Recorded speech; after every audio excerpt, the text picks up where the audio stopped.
gentlemen, and welcome to the Nerdrotic Nooner. My name is Gary Beekler, and I come to you from Carlsbad, California, where it's a little more peaceful, but not as peaceful as I thought it would be. I was mistaken on that one. Well, we all were, but that's okay.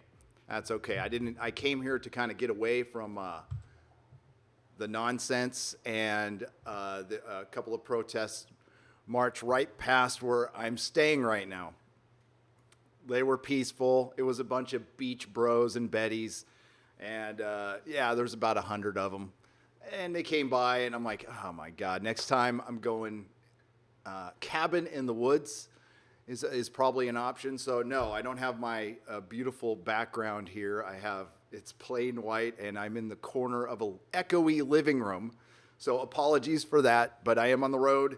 I decided to get out of Dodge for a little while, and it's not like the news doesn't stop happening. So Friday, right before we started our show, DC Comics decided to quit Diamond, which is pretty big news. And of course, we've had the real life news. I know there's bigger news going on out there, but we're gonna stay away from that as much as we can to try to offer you some escapism. Plus, I'm going to talk about the stuff I know about, and I am not a political science major, or I know nothing about it because I didn't go to school. I was kicked out of 3 high schools. So there it is there. But the question I do have to ask, I wasn't going to tweet this because I didn't want to give them any ideas, but then I thought about it. I messaged a couple of other YouTubers about this, and I thought about it, and maybe, just maybe, it might turn out to be a good thing.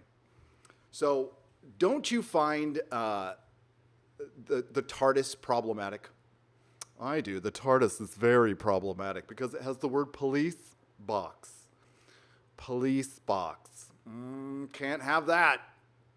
Can't have that. So they might have to remove the police box TARDIS from Jodie Whittaker's Doctor Who, which is the only recognizable thing about her show. So it might be a win-win for everybody. That's for my first thought. I hate to put the idea out there, but it was going to happen eventually anyway. So maybe somebody's talked about it already. But as I was getting the show prepared, I was looking over some articles today. I was like, oh, can't have police box. So what do you guys got to say here? And, look, my images. I had the seat. You know, when you travel, sometimes you don't have, I'll use my I statements, my stuff set up right. So I don't want to be blocking any of your wonderful chat. So let's see who's here. We've got, here, I'll go to my chat here. We've got Angel. We've got Code Monkey. We've got People's Front of Canada. We've got Keck44, Mikey Woods and his wrench, Skeletal Bassman, Skeletal Bassman. I don't know, it could be bass or bass, really. The Gay Rascal, rascally boy or girl, who knows. Stuff of Other Things, Robert Quinn.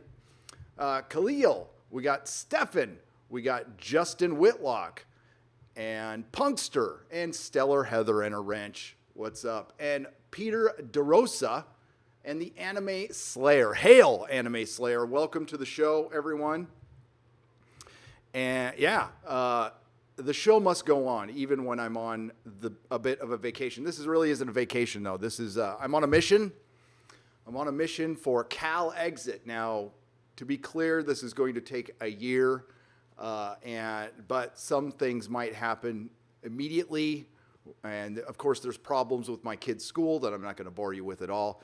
But considering that I have been wanting to leave that city anyway, all the problems in that city are going to get exacerbated because politicians rarely handle anything quickly or in a unifying manner. So that's an issue for me personally, and I am just thinking about my kids, my family, and because that's all I can think about. That's all I have control over right now.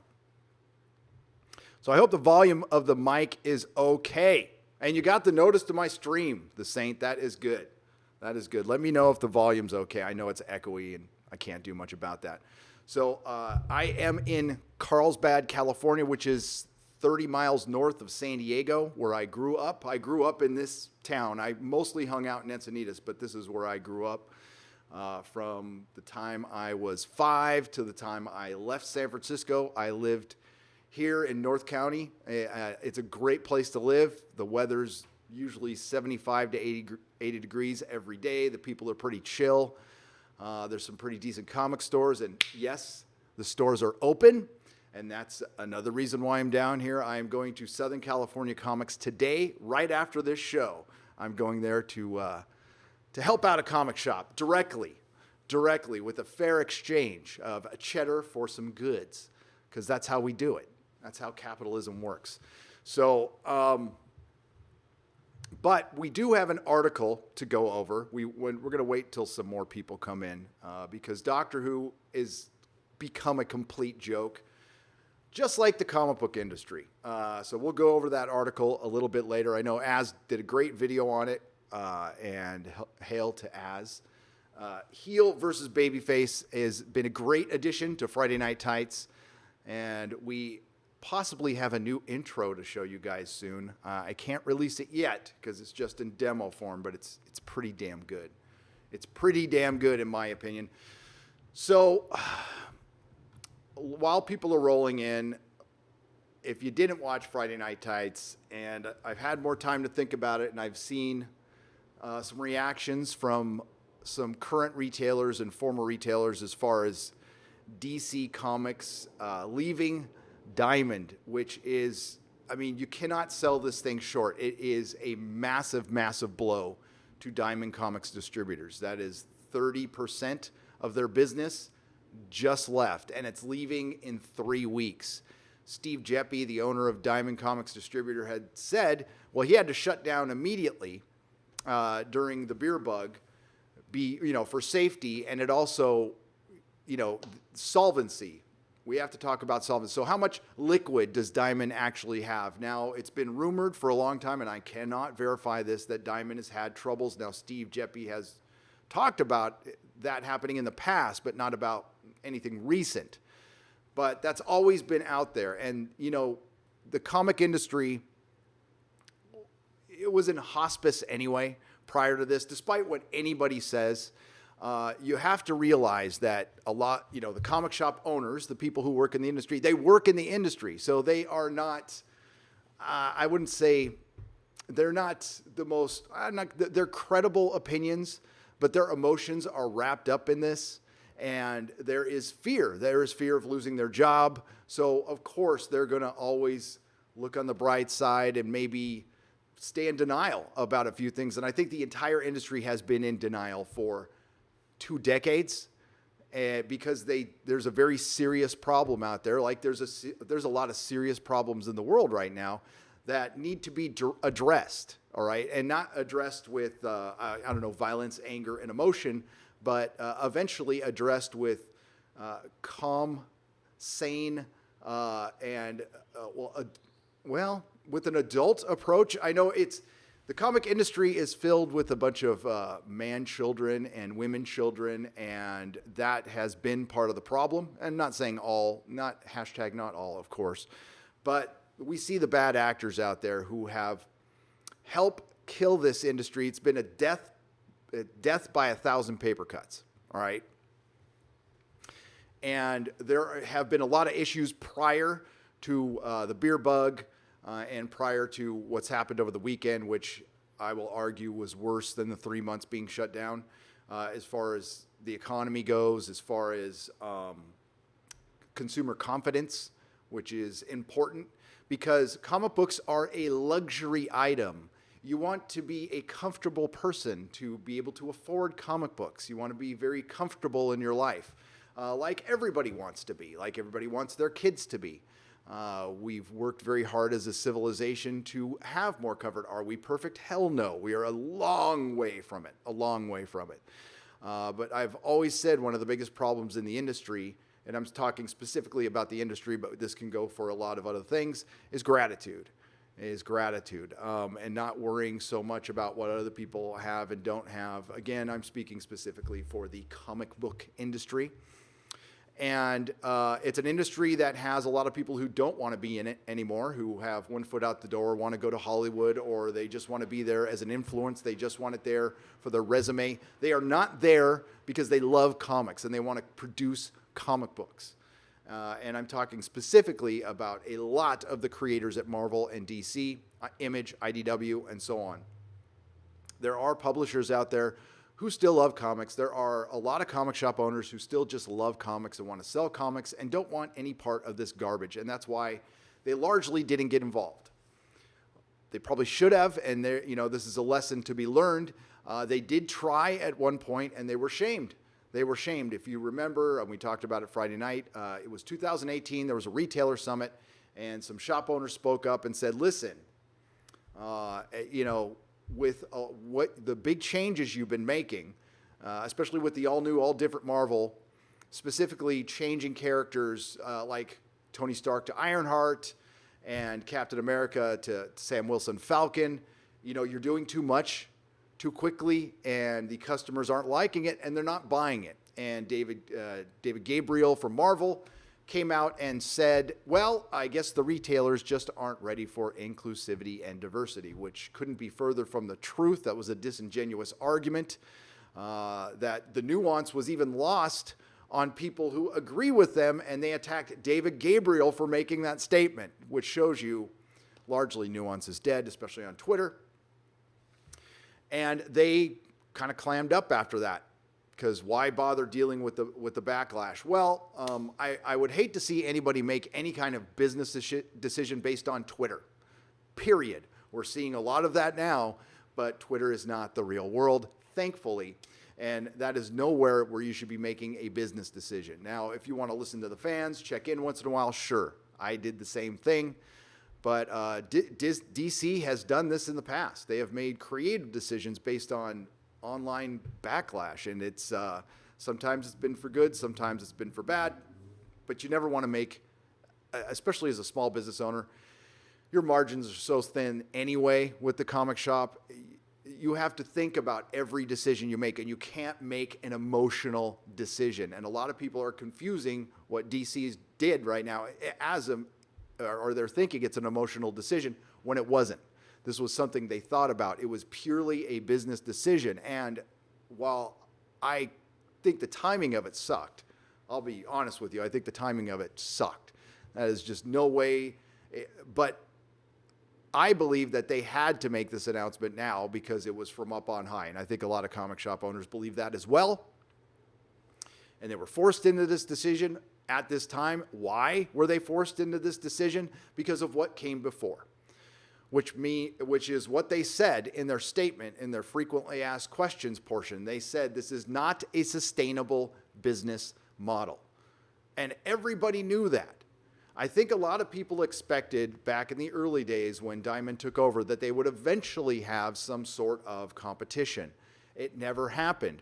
When you have companies who don't have the desire to have competition against Diamond because everything's so comfortable, but most importantly, there's no money to be made. There's no money to be made. That's why there was never any competition for Diamond. That should tell you it was an industry on hospice. It was one of the strangest industries I've ever seen. It did work as a niche for a long, long time, but it also proved it was broken during the last 10 years when we had billion-dollar movies out there. Goddamn, Captain Marvel made $1 billion, but you couldn't sell a Captain Marvel comic book, which I would say, as far as Marvel comic books over the last 10 years, that was the best represented comic book character as it relates to comic books and film. Unfortunately, she's unlikable in comics and film equally. So Tony Stark's Iron Man was great, but he's been in and out of his own book over the last few years quite a bit. We've had Captain America die.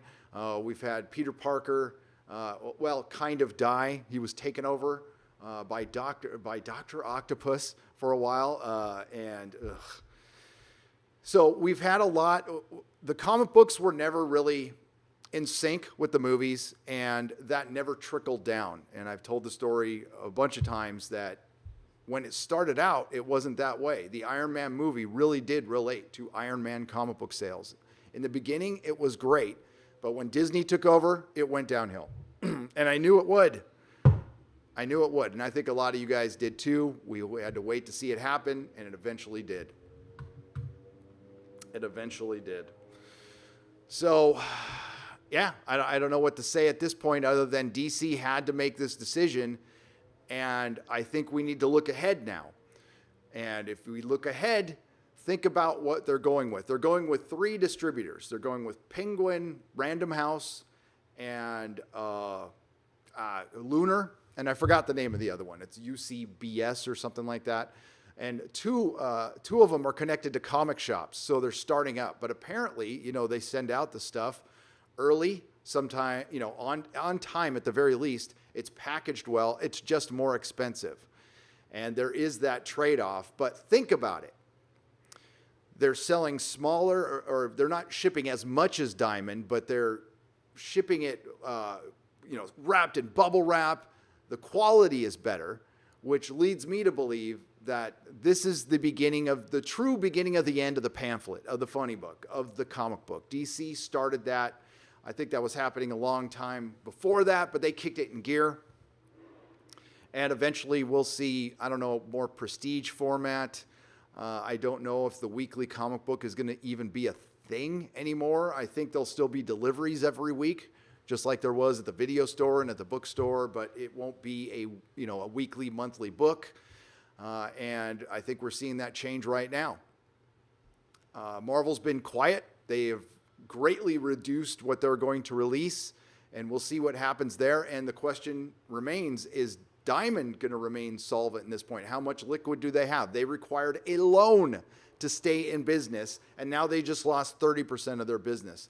Now, these questions are starting to be asked, and they're being talked about, but what isn't and what hasn't been talked about and what won't be talked about is what was a major factor in this, which was the creative community within Marvel and DC, their treatment of the fans and how many people they drove away. And we'll never know the number. We'll never know. But we will know eventually when it all dies. If that was the case. Now, they're not doing a lot of things to bring people to comics. Diamond put out their Back the Comeback, but it was just a sticker. That's all it was, a sticker and a letter. The comic industry needs a lot more than that, and I will mention again, Back the Comeback needs to mention comic book. One of the dumbest campaigns I've ever seen, but it's not surprising coming from Diamond. And listen, Steve Geppi might be the nicest guy in the world. I have no idea. But I think...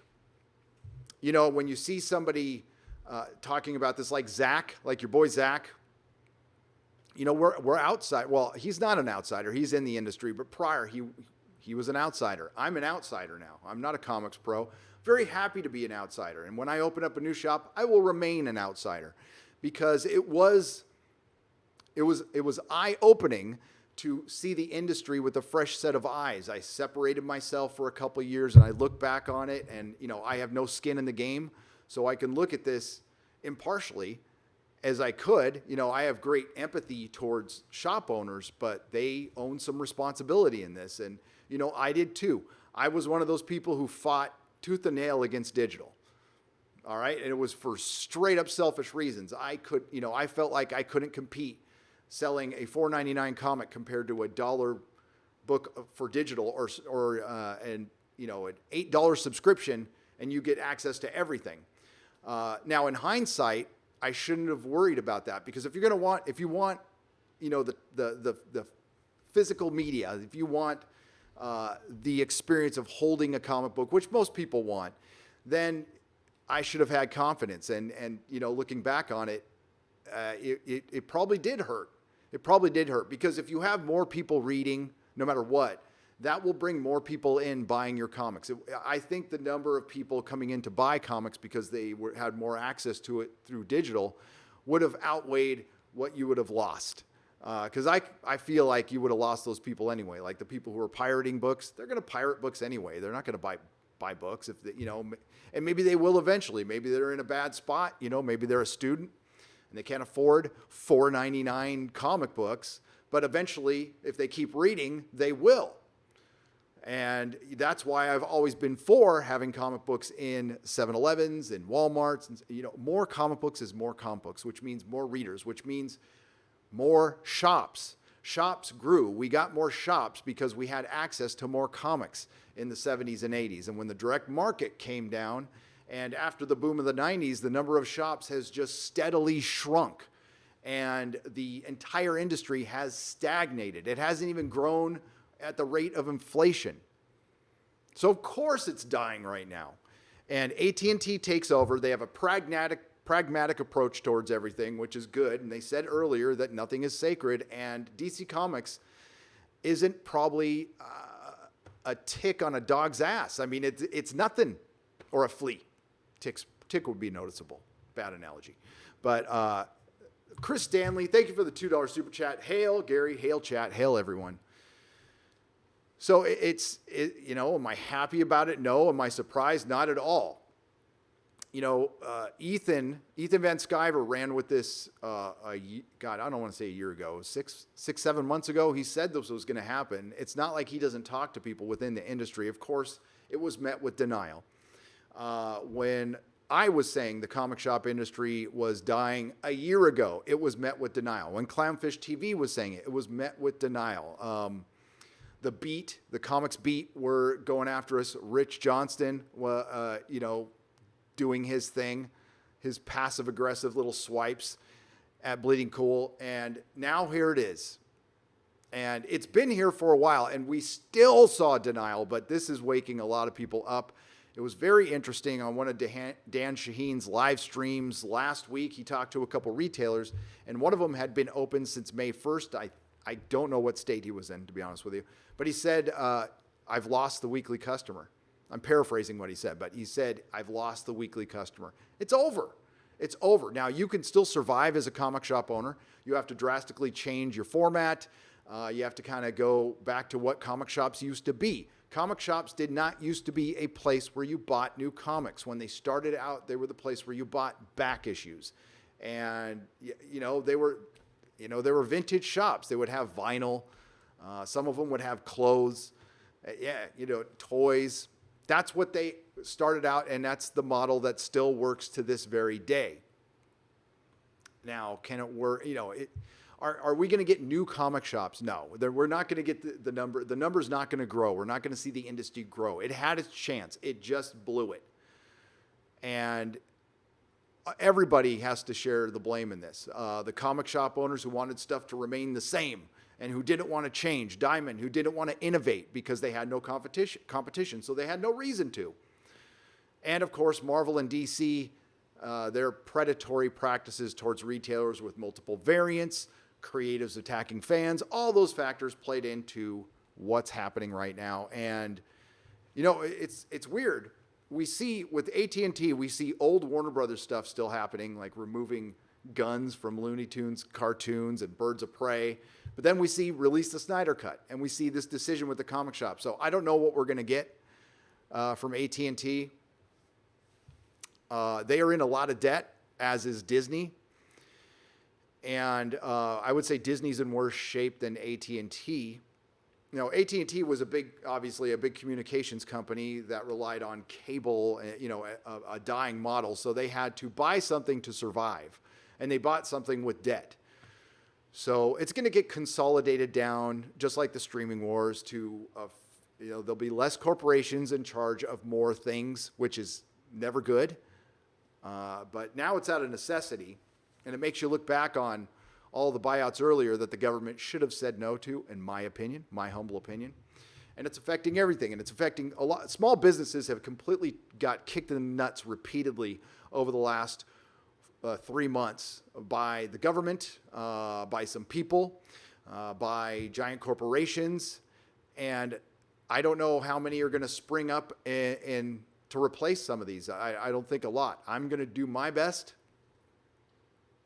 But the economy is changing right before our eyes. And as far as the physical floppy comic book, its days are truly numbered. I give it, I don't know, as it stands right now, unless things drastically change and we see an upswing, I give it a year, maybe 2. I would think that Marvel and DC should have done what a lot of comic shop owners, what a lot of small business owners have been doing. Planning, not waiting for the government to respond because they aren't going to in time. There's a lot of you who have places that have opened up, and great. Wish I was there. San Francisco has my wife's salon shut down for 5 more weeks when there are salons open right here. Does that mean everything is safe and okay? No, of course not. But you know what? We have to move on. We have to do things responsibly, and keeping safety and client safety in mind, of course. But it's frustrating. So a lot of the shops have decided to change their business models, and they've survived, and they do what entrepreneurs do, and good for them. Good for them. Marvel and DC should have been planning too. I'm not against the crossover event. Do a crossover event. Do something. Jim Lee could have drawn a comic book instead of sketches where pennies on the dollar go to actual shops. Drawn a comic book written by, I don't know, pick somebody. Pick Alan Moore. Alan Moore drawing a Jim Lee comic that can really back the comeback. Make it $10. Go ahead this time. Do variants. Do something crazy. Make it a major event. And do across the board grand opening, even with shops who can't, you can, I don't know, do curbside, do something, and get this thing energized again. We need something positive. Instead, they were thinking about whether or not they should stay in business or not. And that's Marvel and DC. That should tell you all you need to know. Eric K. for $2 says, no protests here and plenty of room for Gary. Thank you, my friend. I will not dox where you are, but I appreciate that, and who knows? I tell you what, Airbnbs are pretty cheap right now. We got a nice one. I'm very close to the ocean. I am very, very close to the ocean. So there you go. So DCG for $2.79 Canadian asks where I am in Carlsbad, California. I grew up in, it's not a town, it's a neighborhood called La Costa. I grew up on the south side of the golf course, okay? It's rough there. No, that's where I grew up till I was 15. I did not live at my parents' house after that. I was booted pretty early. 3 high schools. I guess you didn't make it to the prom. Matt G for $2. I went to 4 proms and none of them were at my high school. I was asked out. All 4 times, too, by the ladies out there. It's a good time. Oh, there's an account, T. Louis 2. That is brilliant. For $2. Coming to Arizona this trip, we'll take a long lunch. Not this trip. My next trip is the Southwest trip. This was impromptu. This happened a little quicker. That's why I was not prepared today. I didn't even realize I had to download Photoshop so I could make the thumbnail, which took way too long. So sorry that was late. We'll have to see. A lot of comic shops are going to be able to adapt and survive because they have smart people running them. And you probably have one in your neighborhood. So again, I am not dancing on the graves of any comic shops, but I am, yes, this time I'm going to do, because I'm not that kind of person. I freaking told you so. And so did so many other people. I brought this up at retailer summits, and I brought up like, hey, why we still don't have an answer on returnability. Like even the shop owners have given up on it. Okay. So if you've given up on returnability with the pamphlet, if you've given up printing it on cheaper paper, then give up on it. You just broke the habit for pretty much everybody, unless you're the hardcore of the hardcore fans. The habit has been broken, and you had an entire industry that was dependent on people having a habit, not really loving it, not really enjoying it, because the stories haven't been that great. Of course, some comic books were still good. Marvel was turning things around. And that's all we asked. They still made political comics, but they were getting better with some books. DC was getting better. Now, 5G would have been a total disaster, and I think that's what AT&T took one look at it and fired Dan Didio. So things were getting better. Things were getting better in pop culture. Listen, overall, what comic books are supposed to be, what they are still supposed to do, just like with a TV show, just like with a movie, first and foremost is to make money and entertain. Make money first, entertain second. And then everything happens after that. You have your categories, which are, the blockbuster film or the crossover event comic book. And as you go down to each section or category, you can have your political comic book. You can have political commentary, certainly within a book, told through allegory. If you really want to teach a lesson, you want to try to tell your story to the most people possible without alienating people. Hollywood and the comic book industry and the BBC just decided not to do that anymore. And they really have played a big part in the divisiveness going on in this country right now. Were there good intentions behind some of it? Sure. Were there bad intentions behind a lot of it? Absolutely. Was it a coordinated event? No, I think, well, not at first. Not sure now. But at first, I think it was just you got rid of a lot of people who disagreed with you. A lot of gatekeeping, got rid of a lot of people, and it turned into a giant echo chamber. The smug was thick. And we will get to Doctor Who. We absolutely will get to Doctor Who. T. Louis 2. There's an account for T. Louis 2. Nicholas Horton, thank you for the $1.49 phallic unicorn. Thank you very much. Now, when I sent my family down here, I specifically told Mrs. Nerdrotic, because she was taking my son, my youngest son, who's over there in that room. I said, I don't want you driving through downtown LA. Nothing's going to probably happen, but you're not in a hurry. Drive around it.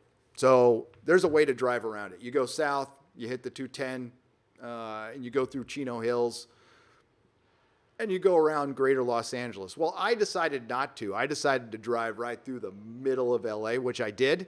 And I did see some protesting, but it wasn't bad.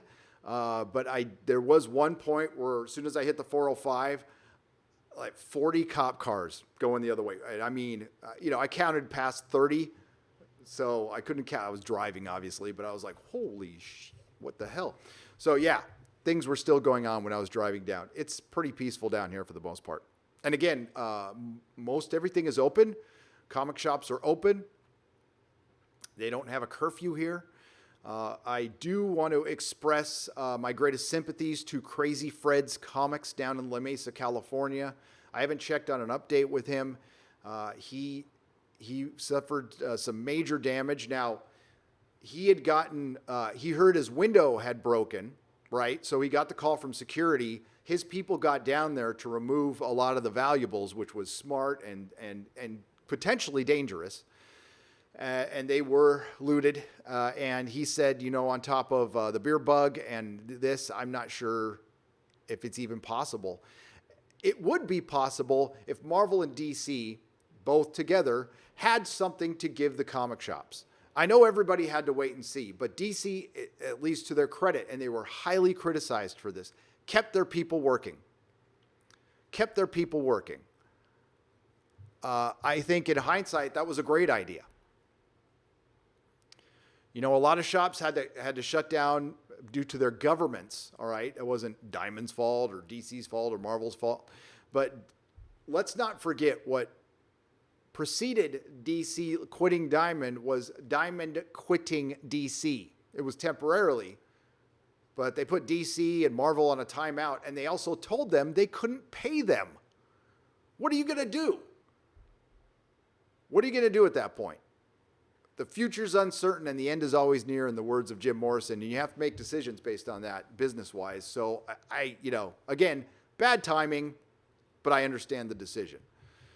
Now, if you're a comic shop who is saying, I'm not going to carry DC Comics anymore, that is dumb. That is a flat-out dumb, emotional decision. Just think about how many Batman fans you have in the shop. And while they might express solidarity, they will also go to the competing shop to buy their Batman books. And eventually you will lose that person into that shop. So however emotional you feel, yeah, you know what? DC, did they fuck you over, or did they make a business decision? You got to work that out for yourself. I would probably be mad too, but I would still sell DC Comics. I will still have a DC section. Yes, DC Comics will be or your profit margin's going to go down. So, you know, that's gonna hurt them. And I think eventually they will find a way to bring the discounts down. They've just started with a new distributor. So if you maybe talk to them and give them time, we'll see. Maybe they don't want to talk to you. Maybe they're blowing you off, and that is kind of a dick move. But we'll see. I am of the belief that they are just getting ready to call it. So I think that's a reality that every comic shop owner needs to seriously think about this morning, yesterday, that they are phasing the funny book out. It has started without question. Look at the distributors they're going with. Look at the day they're going with distributing comics, which is Tuesday. The writing is on the wall. The red flags are up. They are getting rid of the floppy. It's done. It's not a sustainable business model. Now, it absolutely can be, but they're not willing to go through the effort to do that. So comic books will still be around. You're going to have to go to Indiegogo. You're going to have to go to Peter Simeti. You're going to have to go to other places that are going to eventually, you're going to see more publishers break away from Diamond now that DC has done it. And who knows what Marvel's going to do? Who knows? I haven't heard from a lot, little birdies lately from inside certain places. I've heard from Doctor Who. I've talked about it in a live stream before, but I do have a rumor that I will throw out there someday in a video. But I did hear from some little birdies about Marvel, and there is trouble. Contraction is real. Contraction is happening. So they are going to lessen the amount of titles they put out, and they are in trouble too because Disney's in trouble. And it's pretty obvious. It wouldn't take a genius to figure that out. I'm not a genius, and I figured it out. So, hi, Gary. I did a stream, and it vanished afterwards. Sent an email with details, hoping you could help. Also, your background is so white, it's problematic. I know, Mr. Gentleman, and I'm sorry. I do have my color balls with me to try to add an accent to it, but it didn't really work. My color balls. I have two of them. My two color balls. Home Depot, I bought them at. Yeah, there's not much I can do. I don't have a green screen. I'm going to probably bring one next time so I can have my background. Let's get to a couple super chats. Then we'll talk about, we'll take some questions on this, and we'll go to a Doctor Who. And thanks everyone for joining today. I do appreciate it. I apologize you don't have the lovely background that I spent. You know how much time I spent on that? I have had the concept in my head of having a podcast room at my house since 2009. So we're talking 10 years. It's an idea that flew in my head once I saw that podcasting was a thing. I used to do podcasting from my shop. The podcast was called We Have Issues. All the podcasts were on a website called podcast.com. Then podcast.com went away, and it took all of my podcasts. Now I have a broken hard drive with all of those old podcasts, including the one where we had an emergency podcast where I got all my employees and a couple of other shop people to come over, and we talked about Disney buying Marvel. And a lot of the predictions came to be. So I am probably going to get that hard drive fixed and see if see how many of those predictions were spot on. Because the way I remember it, they were. So I had been thinking about this for a long time. So I had built a room before, tore it down, and built a new one. That one took me 3 years to put together. 3 years. Rory O'Connor. 5 pounds. They killed Star Wars, they killed Star Trek, and they killed Doctor Who. Heartbroken. Yeah, absolutely. One of the original titles of this live stream that I typed in before I said the TARDIS is next, is R.I.P. Doctor Who was never a joke.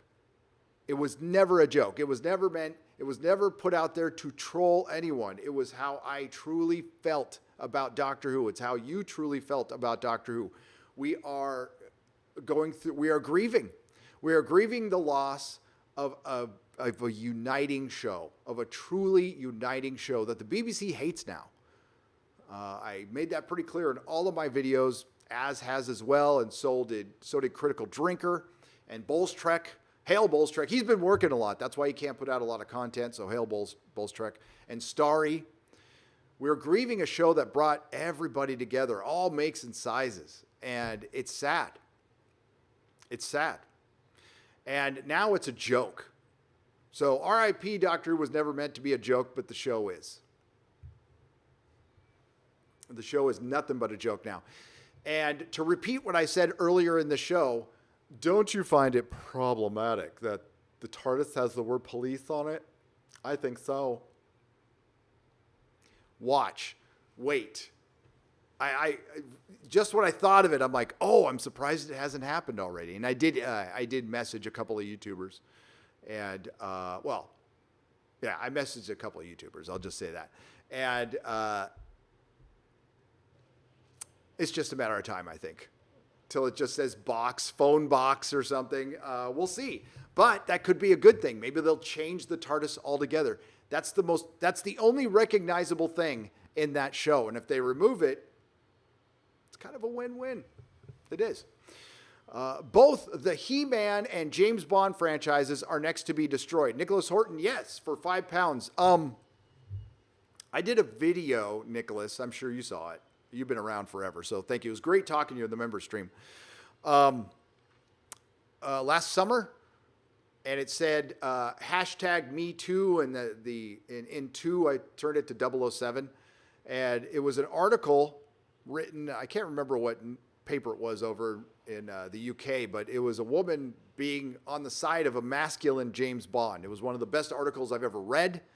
I think she was secretly Fandom Menace or something, but damn, it was a good article. The video still gets views to this day. They are going to come after it next. Absolutely. Absolutely. Create new franchises. That's what we've always said. If you really, really, really want to show you are about unity, about the communities you talk about, then you create a new character, build them from scratch, invest the time and money needed to make it the best character you possibly can, hire the best writers, the best directors, the best producers, give it a real budget, and people will show up. Doctor Who fans would have loved another show in that universe, a Romana show. You get the best, the best actress for the role. You get the best directors, the best writers. You would just make more money. But that's not what they wanted to do. They wanted to replace something because that past was problematic. Now, that problematic past to the BBC, they have no problem with it when it comes to licensing Doctor Who. Now, they make a lot of money licensing prior Doctor Who, classic and neoclassic Doctor Who. So much so that they haven't needed to produce as many toys because they've been living off David Tennant for a long, long time. But that is starting to wear thin. They do need licensed products, t-shirts, toys. Those sales are in the crapper. And I know this for a fact. So when the time comes, hopefully I can show you the real data that I have seen. And I assume it is, unless somebody doctored this, which I don't know if my friend would do that. So, hopefully someday I can show you what I've seen. Now, I think it's pretty obvious. You could just look out in the real world and notice that stores that used to carry Doctor Who merchandise, that shit is gone. It's gone. Here in the States, it was never, it's always been in comic shops. But there was a time I could go to Walgreens. It's a drugstore chain here in California, and particularly in the Bay Area. They are everywhere. There is one on damn near every corner. You need to get your opiates. So Walgreens are everywhere. Kind of funny thing that around where I live, that was the only thing broken into, by the way. That was the only thing they looted was Walgreens. I wonder why. So maybe it was for the Doctor Who toys that used to be there, but they're not there anymore. But every Walgreens had Doctor Who toys. Doctor freaking Who toys in Walgreens. It blew my mind. I'm like, God dang, this is what the BBC has wanted forever. They wanted Doctor Who to be their Doctor Who still, but still be popular around the world. And they had it. And they freaking blew it because they don't care. And now those toys are gone. They used to be in Toys R Us. Well, Toys R Us is gone. Good luck if you're going to find a Doctor Who merchandise in a comic shop. Maybe a pop vinyl. Maybe a sonic screwdriver. Barnes & Noble used to have a Doctor Who end cap, basically. An end cap is what's at the end of an aisle. And they had this Doctor Who end cap where you can get a TARDIS, a couple of figures. Then they would have the Blu-rays and stuff. All that's gone. But it's yeah. Oh, and then those ratings, which, I mean, even now, they're denying this stuff. Now, I guess they stopped the Doctor Who watch-alongs because of what's going on. And the episode that they picked was Pilot. I can imagine that not a lot of people wanted to watch season 10 anyway, because it's pretty bad. I love Capaldi, but maybe I'll go back and edit like some of his best performances and just watch that, so I don't have to watch entire episodes. Maybe like a video montage of what could have been with Capaldi. Yeah, with female-centric He-Man and Jane Bond. Yeah. But Kevin Smith still denies it to this very day that it's not going to be female-centric. What do you want to bet that's not entirely true? Steve Carter for $5 to help with the local comic shops. All hail Gary. Thank you. I will be spending money at a comic shop. Is spending money on a luxury item wise right now? I like comics, and I'm going to go support my friend Jamie Newbold, who owns Southern California Comics. And if you're ever in San Diego and you're looking for a comic shop, go to Southern California Comics. Best back issue selection in California, outside of Frankensons, which is a mini con that they do every weekend. I don't know if it's daily now, up in LA. But I told Jamie, I messaged Jamie, and I said, you're going to get some of my Comic-Con money. He's all, I've been getting everybody's Comic-Con money. So I'm all, yes, capitalism. Homer Simpson is a member at the proto-molecule level. Hail. Thank you, my friend. I'm going to take a sip of coffee for the working men and women out there. Cheers. Cheers. Quartering was admiring your beard. Yes, I saw that, Mark Santos for $2. Thank you to Jeremy at the Quartering for the shout out and for the nice comment about the beard, which has been trimmed. You can see I did get a haircut, a black market haircut from Mrs. Nerdrotic. And it just jumped on me. Hang on a second.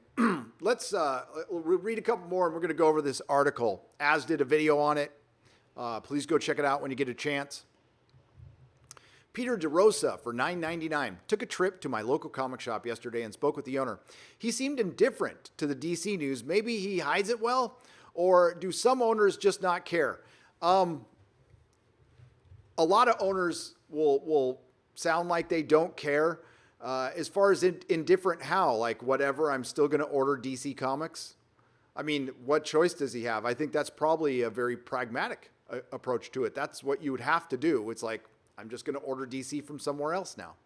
It's going to be a little extra work, so what?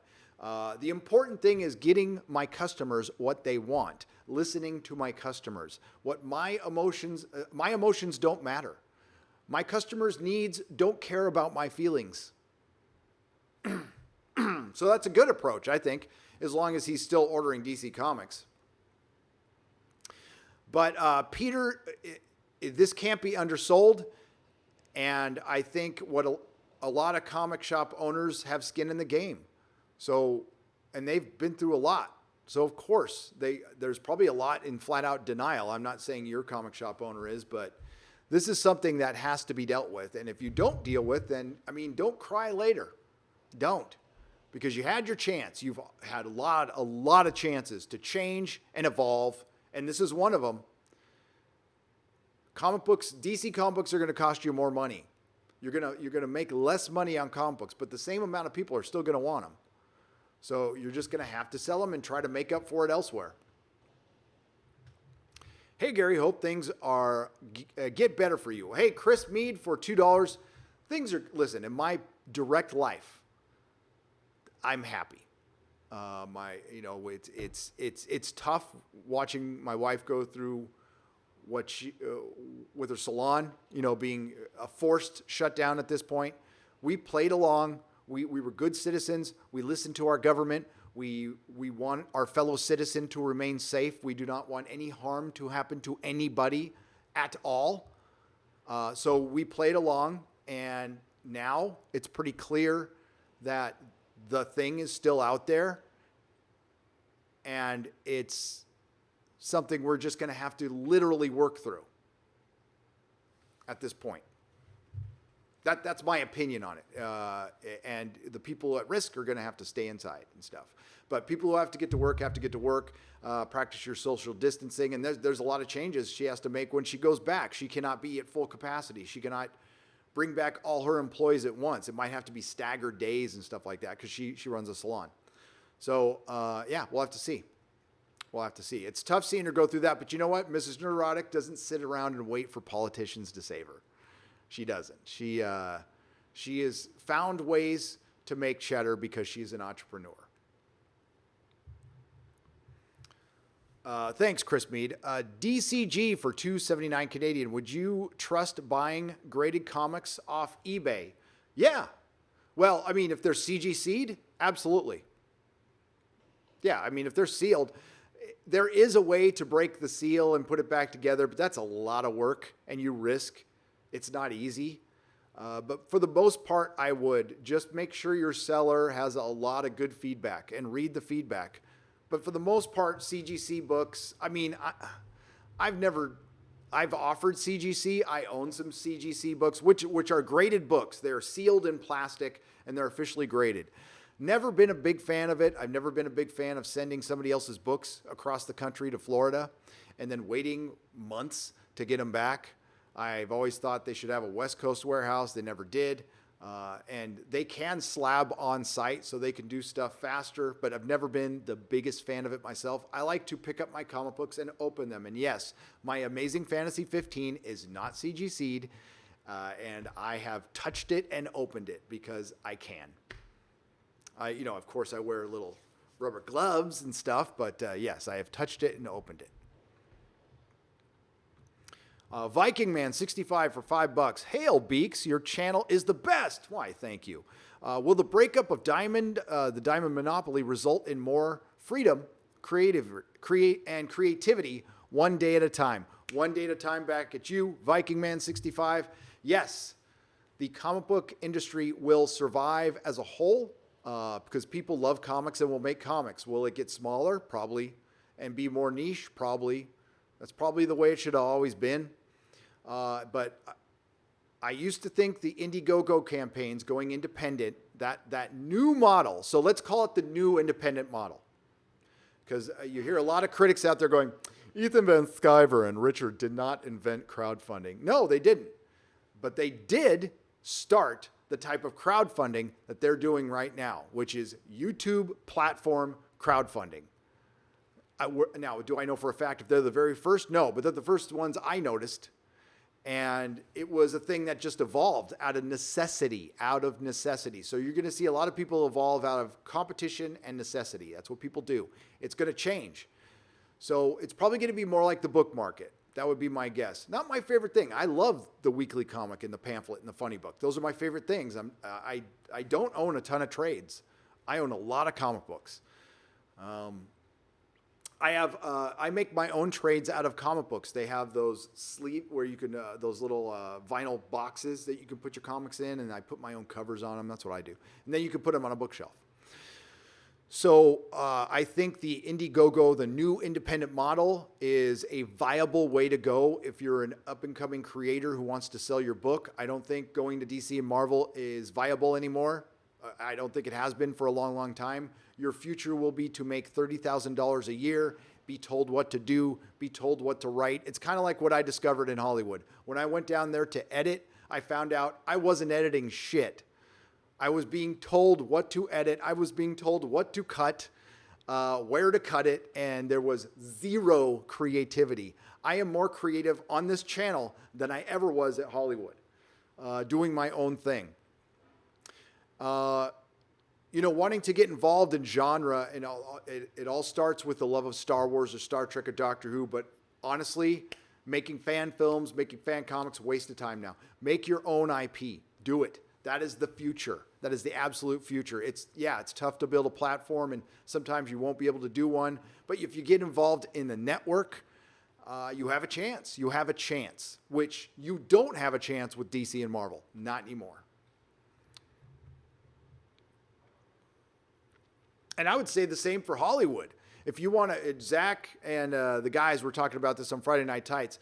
And I will say that, one of the arguments I had about the Phantom Menace is, one of the criticisms towards the Phantom Menace is, all we do is complain and we don't offer an alternative. Well, we do, which is this. But we can't make Star Wars films and Star Trek TV shows without generating millions of dollars. Which, if somebody wants to go out there and try, that's cool. But I think that's a lot of money, and it's different with the comic book because it's usually one person that you're crowdfunding, and you're crowdfunding a project. It gets a little dicey with money, especially when it's millions of dollars. But if you want to make like an independent web series like Ian does with Rebecca Gold, hell yeah. Something like Reservoir Dogs, make an independent film. Sure. Absolutely. Try that. We're going to have to now because I'm pretty much Hollywood. Yeah. Over the last week, I think a lot has changed. You guys know that. You all know that. You are very smart and beautiful people out there. Is Gary in the TARDIS? Zero duality. I am floating around in the TARDIS. Thank you for the $2 Canadian. Okay, let's go to the article, shall we? And I'll get back to the super chats momentarily. Hopefully everything's still set up. We will see. Yes, that's good. That is good. All right. Former Doctor Who showrunner changes regeneration rules. Former Doctor Who showrunner Russell T Davies has extended the Doctor's regeneration powers again, a more dramatic change than the Timeless Child. Now, how's he done this? This is heartbreaking to hear, but this is clown world we're living in now. Former Doctor Who showrunner Russell T Davies has just changed the show's regeneration rules again, and this time it's even bigger change than the Timeless Child. Current Doctor Who showrunner Chris Chibnall had promised Doctor Who Season 12 would make drastic and lasting changes to the show's lore. And he was right, as the season finale revealed the Doctor is no Time Lord at all. So there you go. The Doctor is no longer a Time Lord. 1 billion years ago, a Gallifreyan explorer named Tecteun discovered an abandoned child on a distant world near a mysterious boundary to another universe and dimension. She adopted the young girl and then killed her over and over again. Oh, that's not mentioned there. But sometime later, tragedy struck. The child fell from a great height, a fall that should have killed her. Instead, she regenerated. The first regeneration on Gallifrey, called the Timeless Child. This being became the base genetic code for the entire Time Lord race. It was basically appropriated. Unlike the Time Lords, however, the Timeless Child has an unlimited number of regenerations. It's a massive retcon, rewriting everything viewers knew about the Doctor's history and identity. And it was very much of a surprise for the Doctor Who, or for longtime Doctor Who fans. Now, not a mention of Ratings dropping. Fans leaving in droves. Not a mention. Freaking Screen Rant. Ah, shill. The Doctor's memory had been erased, but the Master discovered the truth while raiding the Matrix and delighted in taunting the Doctor with this revelation. Hear that word revelation, He-Man fans? He-Man, Masters of the Universe, revelation. Remember that. Remember that. Same thing is going to happen. Now, former Doctor Who showrunner Russell T Davies, who is not in charge of Doctor who is not an employee of the BBC, has retconned the Doctor's regeneration powers once again in a new animated short featuring David Tennant. The video stars Anna Hope reprising her role as Novus Haim, one of the cat nurses who appeared during the Tennant era. Okay, Novus Haim is dying of old age, expecting one last visit from the Doctor, who she appears to have studied. I've heard so many stories about him over the years. His hundreds of faces and forms, the men and women and animals who have taken that name, and yet the one who comes for me is so familiar. This one is mine. Okay, animals. How can the Doctor take the form of an animal if they are not conscious in the way humans are? If the Doctor can change into other alien forms, why not regenerate into a Dalek and destroy them from within? If you can choose who you regenerate into. There are so many questions now. The Doctor, the Time Lords were always human-based, okay? Proximity to the time vortex, all that stuff. But now it's like, whatever. Funsy onesie. We can, you know what? Why not regenerate into inanimate objects? Why not be a car? Why not be a dildo? I don't know. By the way, according to Emily Clark, these are not officially BBC sanctioned events. So, is this canon? Because a former showrunner wrote a story, one I respect, and at this point, what the hell? Russell T Davies had the best run of Doctor Who. It was some of the best TV ever made, and that won't take away from that. At this point, F it. Throw in dogs, throw in cats. What about semen?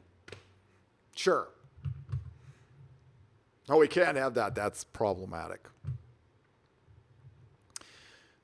Novus Haim's comment would make no sense before Doctor Who Season 12. After all, there have been previously well-established limits to the Time Lord's ability and regeneration. Those limits have now been stripped away from the Doctor, meaning she has an unlimited number of lives. Thus, when Haim says that she knows of hundreds of different Doctors, there's no reason to assume she's wrong. In fact, it fits with an amazing gag from the Davies, the Sarah Jane Adventures, which is a kid-friendly Doctor Who spin-off. In the show, the Matt Smith Doctor claimed to have 507 regenerations.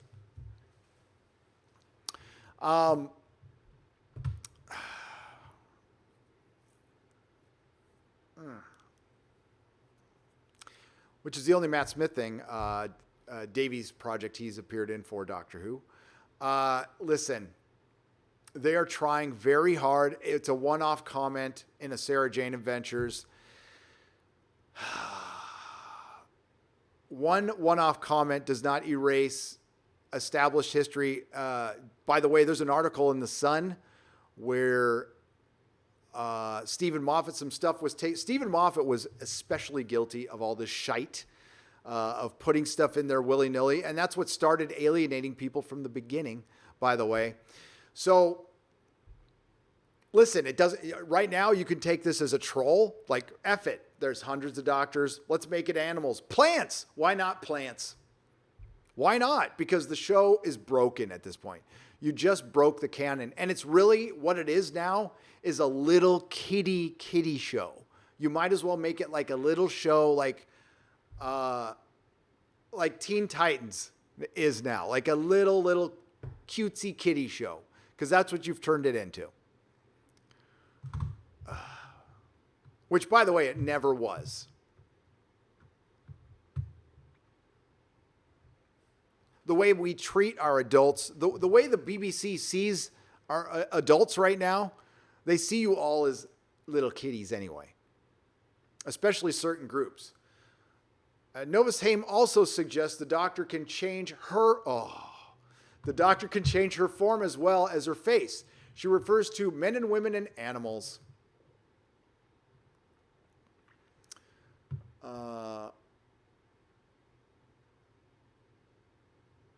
It appears the Doctor can actually change her species when she regenerates. This power is presumably not shared by the Time Lords, who have never been seen as in exotic forms. Thus, Davy has implicitly suggested the Doctor's regeneration ability outstrips the Time Lords in every possible way. It's safe to assume there is still a limit to the Doctor's regeneration ability. Why? Why is it safe to assume that? Because you want to assume that? Because it's still... They just broke Doctor Who. I mean, keep doing it.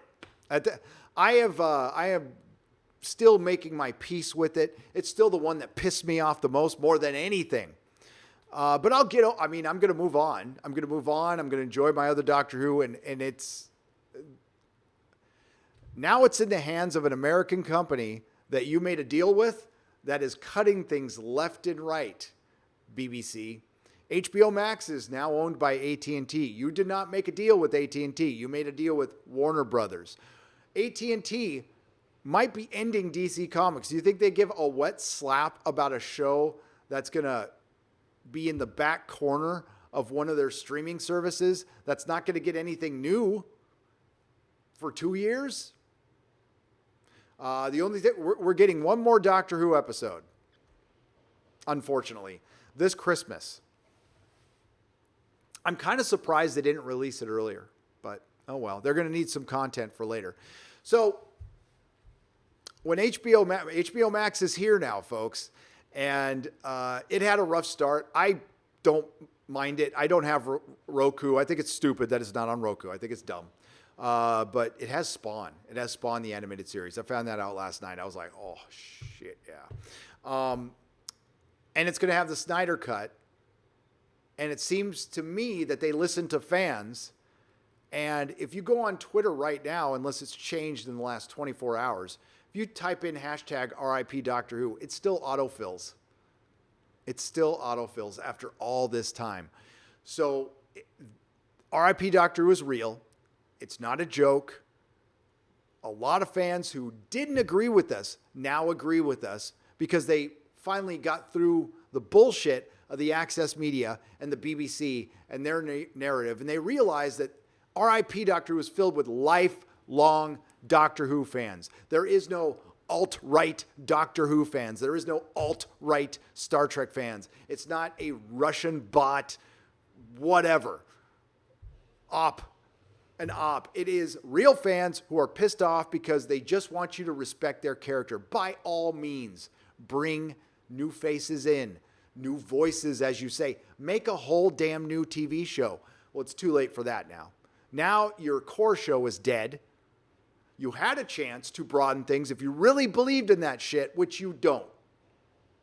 And you couldn't have made it more clear with your garbage that you put up over the last 2 seasons. And yes, we can criticize fictional TV shows, and it doesn't make you any ist or phobe, and you don't have to ever defend yourself on that stuff.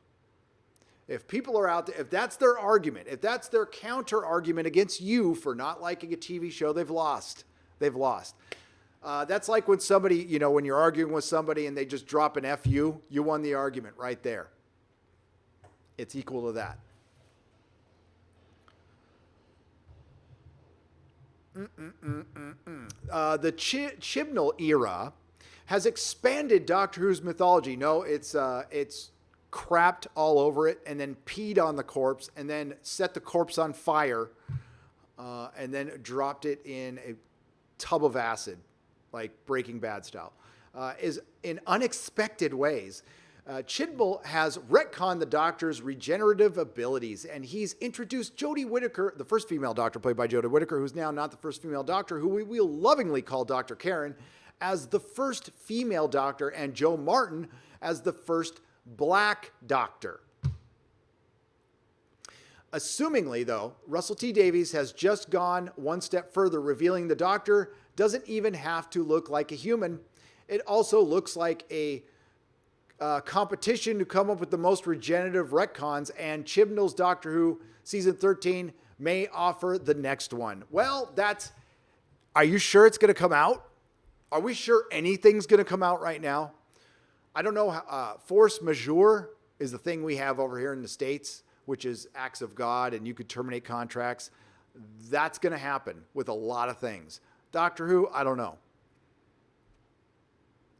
There will be a video out on that soon, on that very subject of season 13, folks. Keep an eye on it. Be out in the next 5 days. I don't think I can make it from the road. But there you go.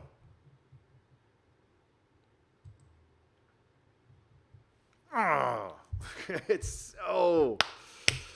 Woo! At least we have each other, right? At least we have each other. Right.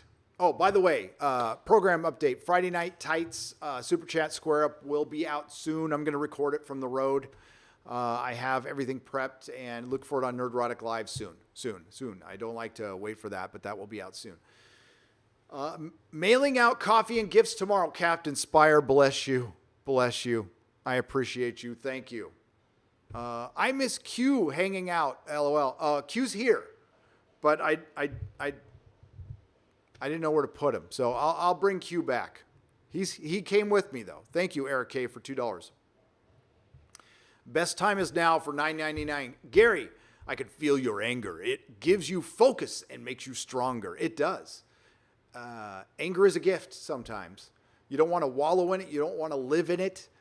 But it can help you get through some things. I've angered my way through some things. But if you're angry too long, it gets to be a bit poisonous. Look at all the people on Twitter. Look at all the people who've been attacking us. They sit in anger every day. That's all they are, is angry. They're children. They do not know how to process things. They don't know acceptance. Acceptance is a real thing. And it brings you peace. There are things you don't have power on. There are things I don't have power over. And I can't change. So am I going to have a little tantrum for 4 years? Or am I going to accept what's going on in the world for what it is and change it however I can, if I need to change it? You know, I'm just not one of those people who wakes up in the morning going, I need to tell people what to do and change people's minds because I'm an influencer. I'm going to go out and, oh my God. You see that one lady who grabbed a worker's drill and had her boyfriend take a picture, and she was done the next day. Yeah. No. I just want to talk to people. Interact. Debate. That's good. That's where real change comes from. Real change. It doesn't come from fear. It doesn't come from tyranny. It doesn't come from statements like, you're with us or you're against us. Now I've heard two sides make that statement, and I couldn't disagree with it more. Those are not statements I necessarily agree with at all. That's fear. That's tyranny. And that's what they were trying to do with us, with the critics of Doctor Who. What were they trying to do in the beginning when we said we didn't like what was going on? Well, you're an ist and a phobe. And they just ran with it and ran with it and ran with it and ran with it when there was a lot more nuance to what we were saying. And they understood it. Most of them do. They're disingenuous a-holes. I don't know. I always try to side with the truth.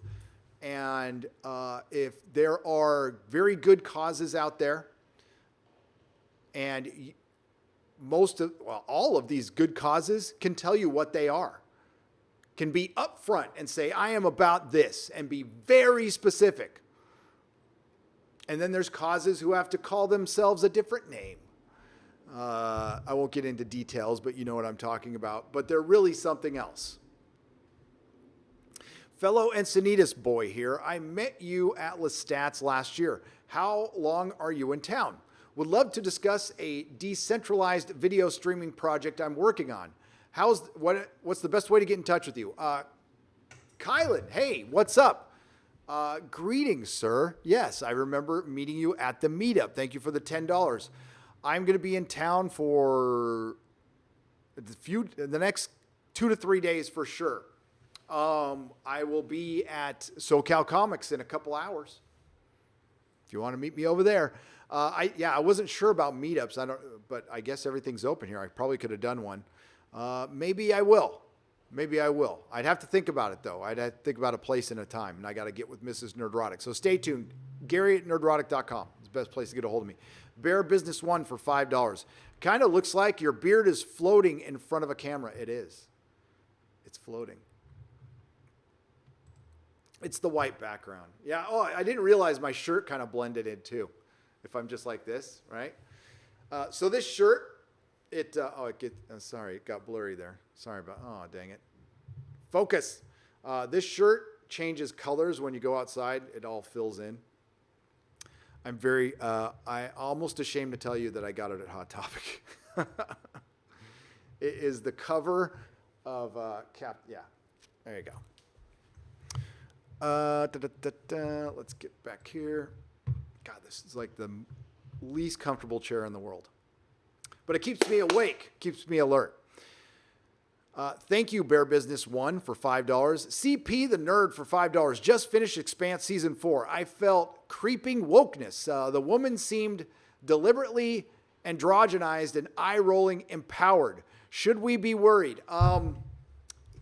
Naomi's kind of always been like that. Yes, you should always be worried. You should always be worried that it's going to get woke. And I think the books do. So, yeah, I would be worried, to be honest with you. So far, it hasn't been to me. Naomi was always a really fleshed out good character, but we'll see. Jody Bowie for $5. Hail, Gary. Elmer Fudd is a hunter. How is he going to hunt with a bow and arrow or a sickle? The gun jokes of Bugs messing with his gun was the best. So what the fuck, people? Well, physical media. Buy physical media. But that might have been a Warner Brothers decision. Maybe AT&T goes back on that because that's just the new cartoons. They did not remove them from the old cartoons. Okay. Brian Yoder for $5. Supporting the Cal Exit Tour. Thank you. It's starting this weekend. The process has begun. I have started looking for new places. I don't want to bore you with the details. I'm going to scout out some places, some states. And then once we decide on one, we're going to rent a house and we're going to see if we genuinely like it. And then go from there. Comic idea, Justice League versus Antifa. I would buy. Viking Insane for $2 Canadian. Yeah. Who would Batman be? Would Batman be supportive of looting? I know they're trying to make an argument out there that the superheroes would be as supportive.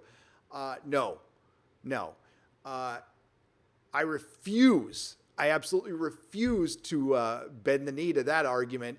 Looting and ruining people's lives is an act of tyranny. It's an act of violence. And I personally wouldn't conflate that with a peaceful protester. A peaceful protester for a cause and a looter are two different things. I don't see a skin color when I see a looter. I see a looter. And the looters were a lot of different skin colors. They weren't one. So I'm not making any false assumptions at all. I'm talking about an individual. Peaceful protest all you want. But destroying a property, to the people who just say it's property on Twitter, leave your address after you make that statement. Please. Do us all a favor and leave your address. Viking, I don't know, it might lessen it on somebody who doesn't think it's just property and it might be just their livelihood, how they feed their kids, how they send them to school. The children, our future. Culture Casino sends a phallic unicorn for $1.49. Thank you very much. Waylem Morrow for $5. Nerdrotic and Nerdrotic Live are now my favorite YouTube channels. Well, thank you, William. I appreciate it. I am proud that I have earned that, and I hope to continue earning it. Yodam Darkstar for another phallic unicorn for $1.49. Thank you. Okay, I got to reset this all the time, but the phallic unicorn comes from, I reviewed Brie Larson. Oh, we're going to talk about Brie Larson for just a second, too. I reviewed Brie Larson's unicorn store in a live stream, and it was one of the dumbest movie I've ever, well, not the dumbest, but it's right down there. But I got a new perspective because I'll never forget what my big sister told me when I was 8 years old, because my big sister grew up in the 70s and she loved unicorns. So, and she, you know, her and I, we get along not really okay these days, but you know what? She kind of traumatized me as a kid, but she made me the man I am today by being she was tough but fair big sister. But she told me that unicorns represent the D. Basically, they're a phallic symbol. And it kind of changed my perspective on what the unicorn store was, because it was all about the D. There you go. Eric K. for $2. Ask this missus to take care of those blue balls, Gary. Hey, well, now they're pink. They change colors. That's, by the way, all the backlighting in my office, it's my little color balls that are everywhere. I hope Marvel cuts their line back 30 to 40 titles, says Chris Barchuk for $1.99. They are. That is absolutely happening. And it needed to be done. And comic shop owners were asking for this. But now that there's no DC for some of them, because they're going to quit DC forever, they might change that. Al Bennett. Dang it, it just jumped on me. Al Bennett. What time we got? Okay, 1:20. Cool. Sorry, folks, it jumped on me.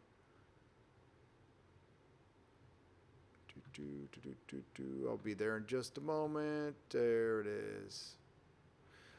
Gives $2 and doesn't say anything, but thank you, Al. Adam Wolford for $5. Hey, Gary, come to Oklahoma. It's cheaper than Texas. Also, I know someone who can fix your hard drive. Oh, that'd be cool. I'm sure it's pretty fixable. It's just it was an external hard drive where it just the power source died, but all the information is still there. Surprise Mechanics for $5. You have given me the motivation to go back and making comics to simply tell a good story. That's it. So much of this needs to be brought back to another saying from Recovery: keep it simple. Just tell a good story. That's what people want. People want comfort right now. People want normalcy. They want to know that things are going to be okay. I had people literally asking us in the Inquisition live stream, and it's a good question to ask. Are things going to be okay? Yes. Yes. It's going to be rough.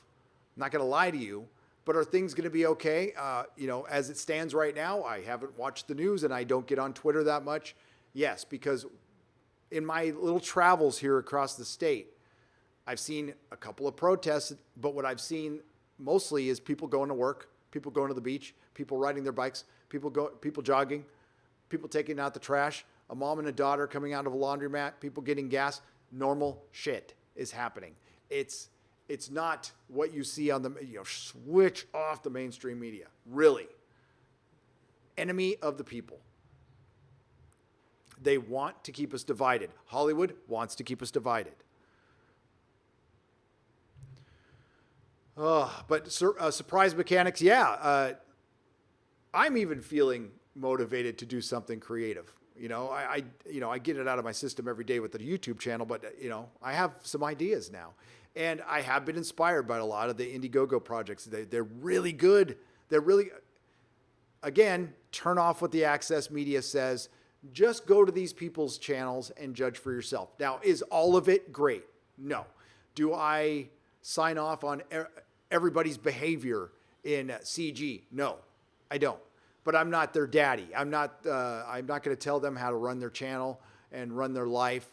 They're going to do what they're going to do, and I just see a product. I would say there has been good and bad, just like there's been good and bad in the Fandom Menace. But there are projects that are finished. There are physical books that are out there that are good, that I can stand behind. Or, I haven't seen them all. I don't think I will. I don't have that kind of time, but if you have the time, check it out. There's a lot of good comics out there, and check out Alterna. Alterna is solid. I will be doing business with Peter Samedi when I open that shop, for sure. There will be an Alterna section. I promise you that. And there'll probably be an Indiegogo projects section too, pretty large one. The Talons of Wang Chang. Again, thank you for the Blake 7. Bless you. The BBC will spray hashtag ACAB on the TARDIS next season. Yeah, ACAB. What is, I got to find out what ACAB is. What's ACAB? I'm probably missing it, but ACAB. Okay, all cops are bastards. Got you. They probably will. They probably will. Miss Bjorn, what's up, Bjorn? For 20 Swedish krona. Mrs. Nerdrotic, Gary has big blue balls, giant, and they're glowing. They're glowing. Not really. Code Monkey for $2. Any chance of a fan meetup soon? Yes, now that people are freed and opened up. I talked about it on the Inquisition last night. We were supposed to do a meetup for Star Wars Celebration. I don't think they've officially canceled it yet. So we'll see. But yes, I want to do a meetup where, be it Vegas or Anaheim or maybe a central location, we rent a place out. Now, we want to be safe too. We want to be safe, but a place where we could just meet up and hang out. That's it. It'll be no charge, and hopefully I can rent something out, maybe get a taco truck or two, and we could do some live shows and meet up. That'd be kind of fun. And I know Ethan and the guys are going to do a con next year as well. So that's gonna happen as well. My meetup will be different. It'll be just a meetup, and probably Jeremy will be involved. I don't want to speak with him, but we have talked about it. And it was supposed to be in conjunction with Star Wars Celebration. And if that still happens, then yes, we will still do our meetup. Now, I'm not going into Star Wars Celebration. I care less. I'd rather meet you guys. Thacio for $2. George R. Martin hasn't updated his blog for 2 weeks. Thoughts? He is writing. We are very close to his self-imposed deadline, Thacio. So we'll find out. July 20th, I believe it was. Yes. I checked this morning. Nicholas Horton for £5. Comic shop news here. Only Forbidden Planet is going to reopen for now. And the Forbidden Planet in New York required crowdfunding to stay open. Is that as far as London is concerned, Nicholas Horton? Only for Forbidden Planet's open? That's a great shop. I like it. Imagine having a store in a city that bans law enforcement. Route 69 for Australian $5. Yep. Imagine having a house there with no alternative. That is insane. Again, I'm not a political science hack or person or pundit, so I'm not going to begin to have an answer for that. Do things need to change? Sure. Do we replace it with something worse? That'll probably end up happening. Look back to Route 69. Look back through the history of America. Look back to the history of what started police departments. And that should answer a lot of questions. I think that's not taking a political stance. Just simply go back and look at the American history and look at where the cop came from. There you go. Gary, are you Comicsgate, quote unquote, says Pilgrim Media for $2. No, I am not Comicsgate. I have friends in Comicsgate. I have never used the hashtag, nor will I pretend to use it for financial gain at all. But I definitely support Zach. I support EVS, but Comicsgate is something that's been around for years, and there's people who've been in that fight for years. I kind of observed it. I was there. I mean, I was there at the beginning. I was in people's chats, England Teens chats, EVS's early chats, your boy Zach's chats, interacting with people. Comics Division was there, but would I claim Comicsgate? No. That would be disingenuous. That would be disingenuous. So, yeah. No, I am not, but I do not. It's a hashtag, so I look at it just like the Fandom Menace. Now, I use the Fandom Menace hashtag all the time. Am I Fandom Menace? A lot of people consider me, but it's a hashtag that I use, and I support a lot of the principles of the loose collection of individuals united in the principle of respecting the fan. Hempty is a member at the Geloja level. Hail! Justin White, 10 Canadian dollars. Alberta hair salons open up. It's a joke. Required to wear masks, but the stylist has to touch it to get around the ears, and sometimes they get clipped. Yep. It's all for show. It's all for show.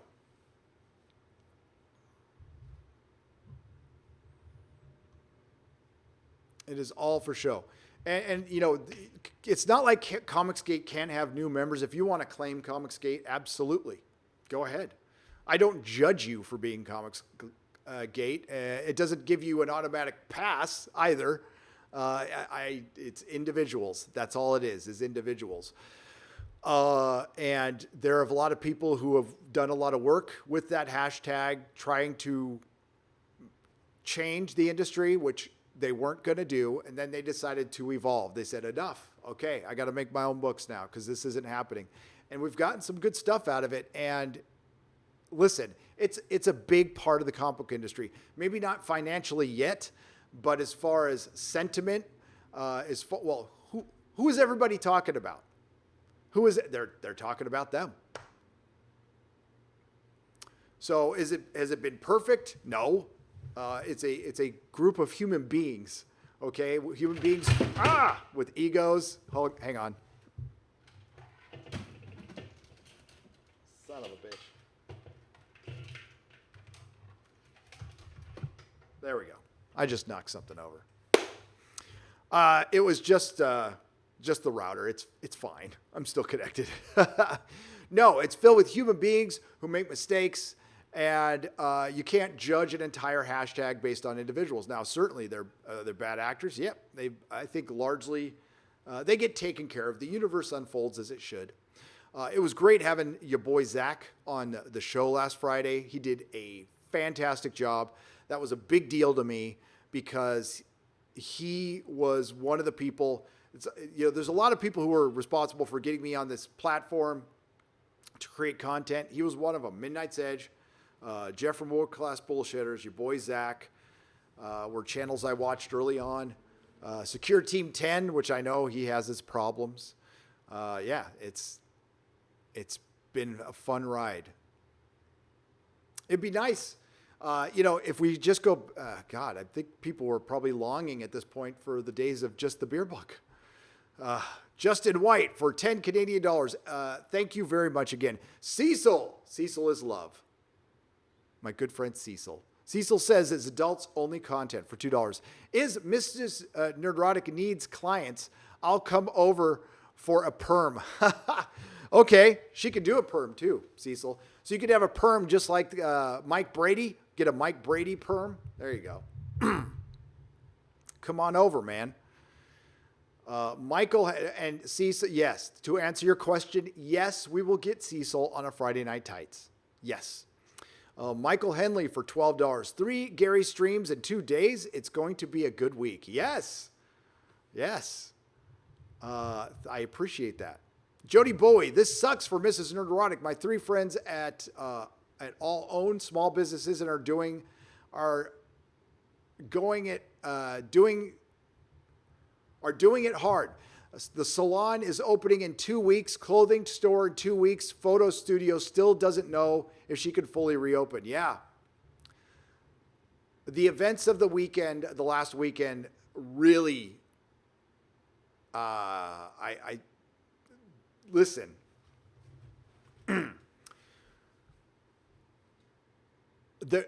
Okay. So one of my relatives is a realtor, and a lot of listings went up just in the last week.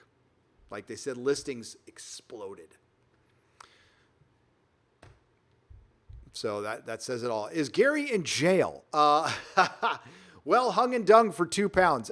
No, I am in a living room that's really echoey. Listen, these are things you don't necessarily think about, but now I have to think about. Like when I travel, it's like they got to have carpet. It's got to have I have to be able to, like, no wireless connection. I need to have an Ethernet plug-in for a connection. And didn't think about it. Peppermint oil capsule for $2. Mr. Beak, remember the book Blake 7 Afterlife? I will remember that. Thank you. 200-watt studio for $2. Russell T. Davies is trolling the BBC. Got to be. That is a way you can look at it, that he's trolling at this point. Like, screw it. Dogs, cats, plants. If he would have put plants in there, then I would say he's trolling. But it does not count as official canon. So we'll see. Yeah, maybe he's trying to troll Chibnall. Flash star fired from show for tweets? Which one? From Mills for 14 South African pesos. Which one? Hang on, I'll check.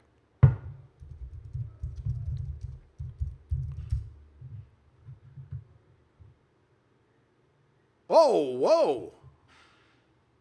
Holy shit.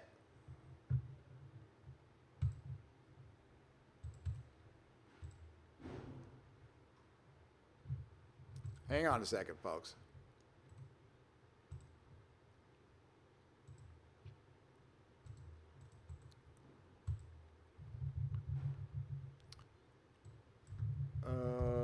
Flash star fired.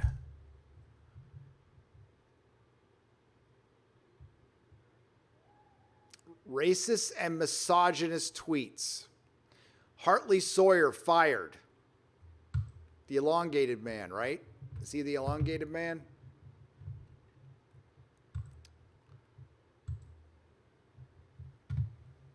Here we go. Hartley Sawyer fired from Flash after ist tweets. I already said racist and misogynist. Surface. So are these old tweets? Did he say, like, women belong in the kitchen? Let's see. Actor, God, this is really small. I got to blow that up. Sorry, folks. Hopefully that stays in line with here. There we go. Actor Hartley Sawyer has been fired from The Flash after a host of his tweets containing misogynist and racist references were surfaced in the past week. The tweets, all from before he joined the CW series, make references to sexual assault containing ist and homophobic language. Sawyer's Twitter account has been deleted, but screenshots of old posts have circulated online in the past 2 weeks. His firing also comes amid nationwide protests against systematic racism in the wake of George Floyd's May 25th death in Minneapolis. I thought the protest was about George Floyd and police brutality. God, the goalposts keep changing in this world. I'm not going to read that. So, where are the tweets?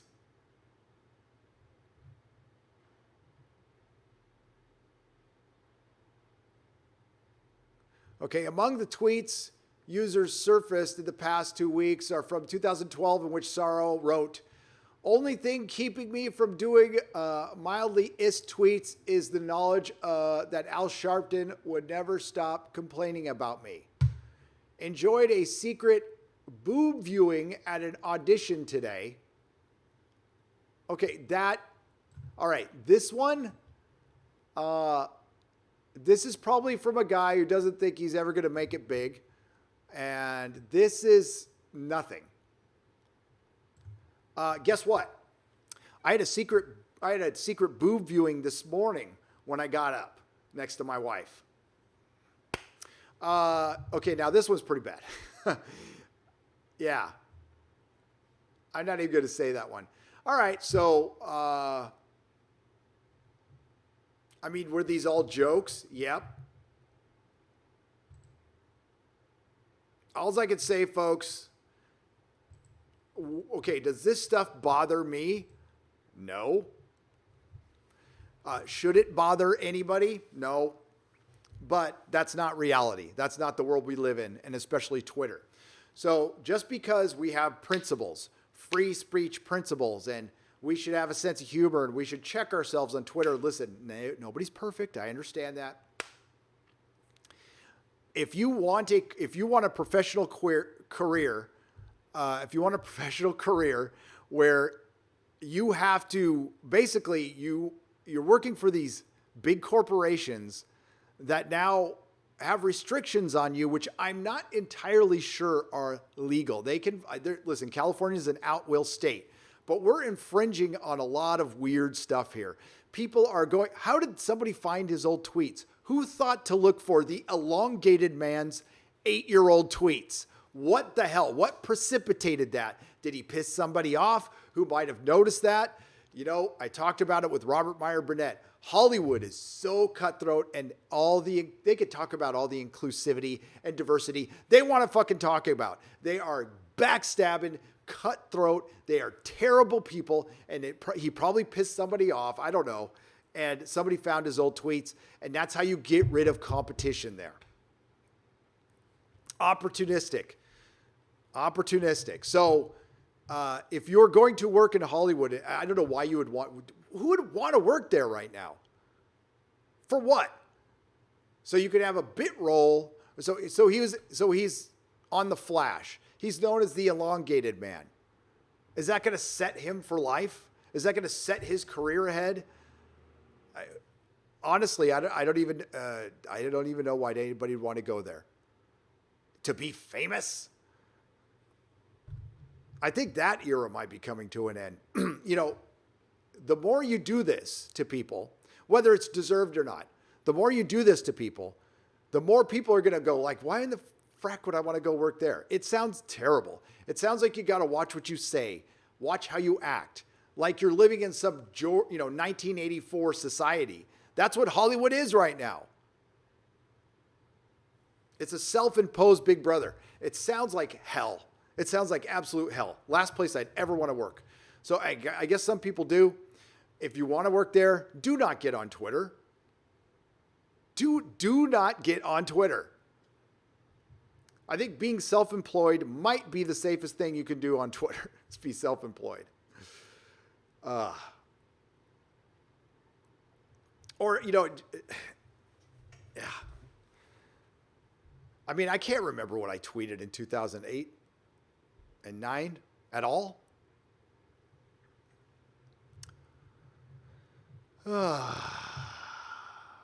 Too bad, but there you go. That's what you get when you go to Hollywood. You don't have any friends. You have strategic associates who will end you at some point. Peter Noble for £2. RTD is trolling Chibnall and certain fans. Yeah. But at this point, who cares?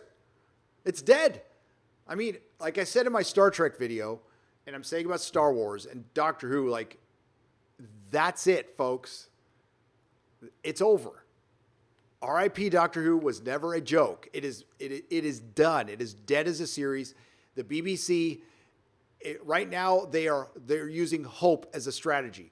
We hope it gets better. We hope our ratings bounce back. It was just an anomaly. It was some evil YouTubers. It was all those Istanphobe fans out there. But there's a big group of people who are going to love the garbage that we're putting out. No. So why are they sticking with it? Pride, ego.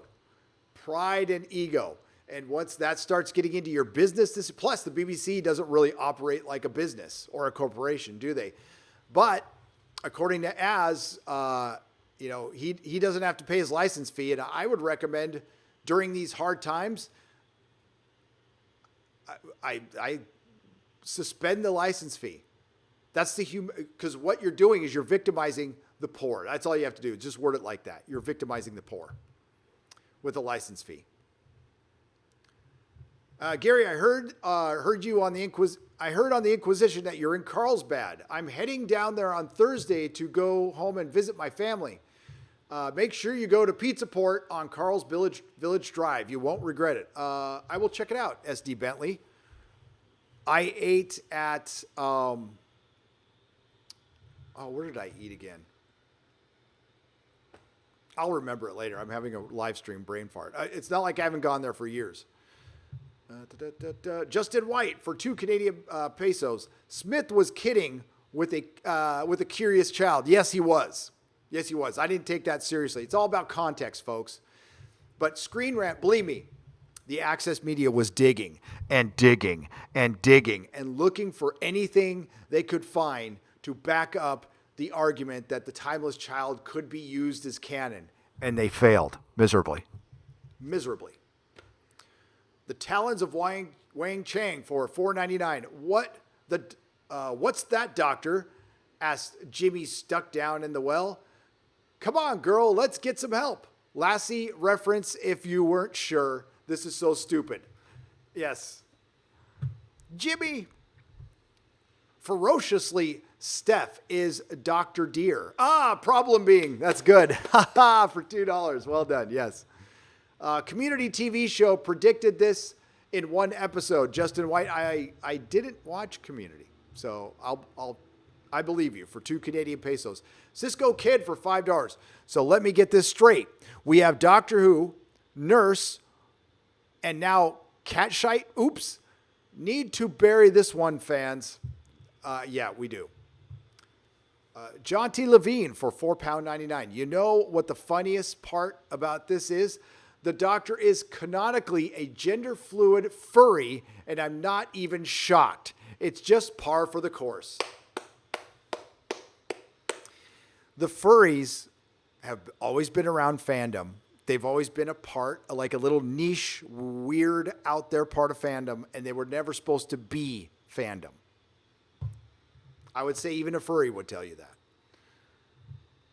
The lights. Are you in a women's bathroom? 200-watt studio for $2. I am in a living room. I'm surprised you can't hear the garden tools out there. You probably can.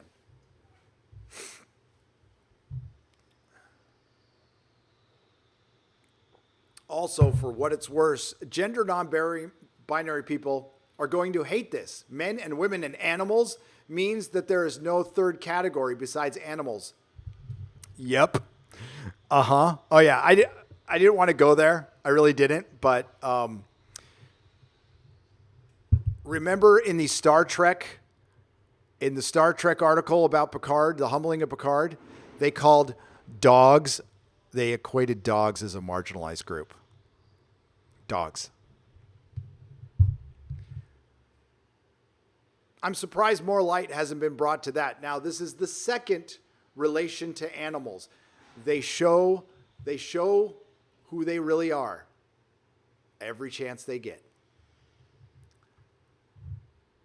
There's a couple analogies that I don't want to use right now, but I think you know what I'm thinking. Brendan Lucas for £5. Hey, Gary, did you see the latest Doctor Who countdown video written by Stephen Moffat? Bill comes back and calls police Cybermen without handlebars. No, I didn't. But I heard it's going to be his last. And he's done with Doctor Who after that, Brendan Lucas. So thank you.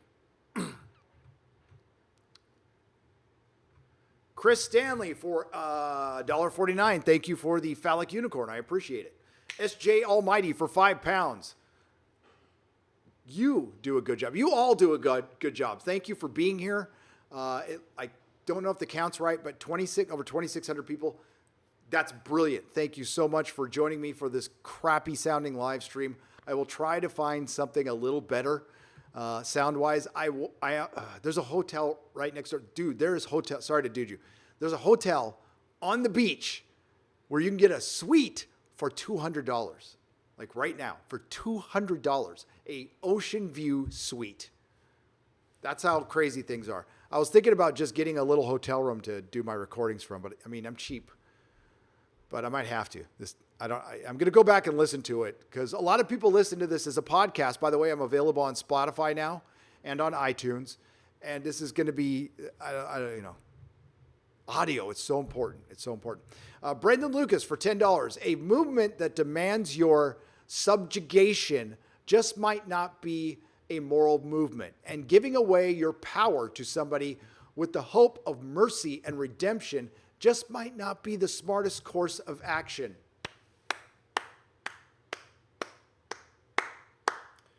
A movement with unity and peace in mind does not require anybody to kneel. Now, if somebody wants to kneel on their own as an individual decision to another individual, whatever, do what you want to do. That's our whole philosophy. Nobody's ever made this secret in the Fandom Menace. You know what? We aren't an echo chamber. You know what? We disagree on a lot of things, but we've come together under one umbrella for unity, okay? For unity, for listening to all voices, all sides of the story. And no, of course not. We're not talking about the extremes on either side. And everybody knows that. It's a disingenuous bullshit argument. And the fact of the matter that they complain about us using SJW when they throw out alt-right just as much. And I will argue that SJWs are more prevalent, higher in number, and they actually exist. Alt-right people certainly exist. There's thousands of them in a country of 331 million people.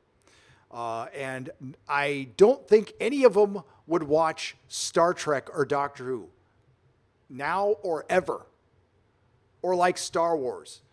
As a matter of fact, I know they don't like nerds, period. The alt-right views the nerd, just, me wearing this Captain America shirt or having an action figure. They look down on that, believe me. Go look, it doesn't exist. Not in this community. So, we want that unity, and we've been fighting for it, and a lot of good work has been undone. And listen, I don't want it conflated with, is there a good cause out there? Do we need some change with how people are treated by the police? Yes. Never argued with that. But what that change is, I don't know. We need very smart people who will be very understanding and willing to talk to each other to work it out.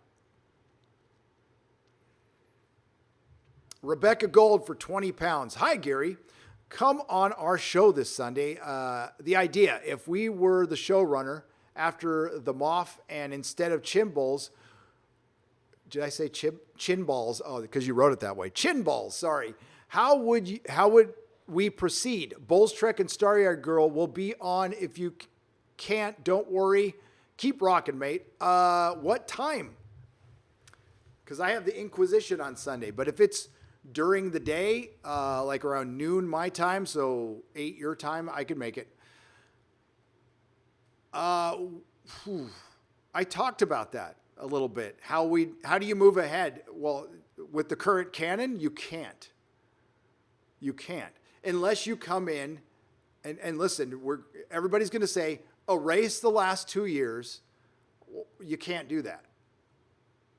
The BBC would never let that. If you want, like, I would recommend, Rebecca, you actually take a realistic approach. And that realistic approach is we either reboot the series entirely, or I know it's Ian, sorry. You reboot the series entirely, or you have to work with the canon and you have to retcon the shit out of it. And I guess you could. Would people buy it? Maybe.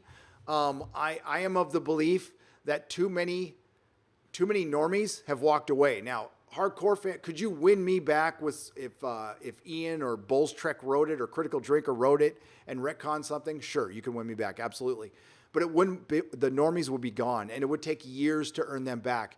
They pissed away what they had tried 50 years to make, and they pissed it away within 2 years. It was gone.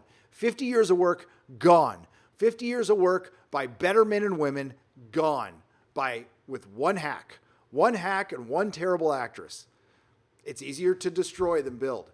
But yeah, I'll try to make it. Avenia Secundus for $5.45. Sorry, story idea. Batman's mind cracks and he gets multiple personality disorder. B, Wayne supports no cash bail so Batman can maul them over and over again. Sure.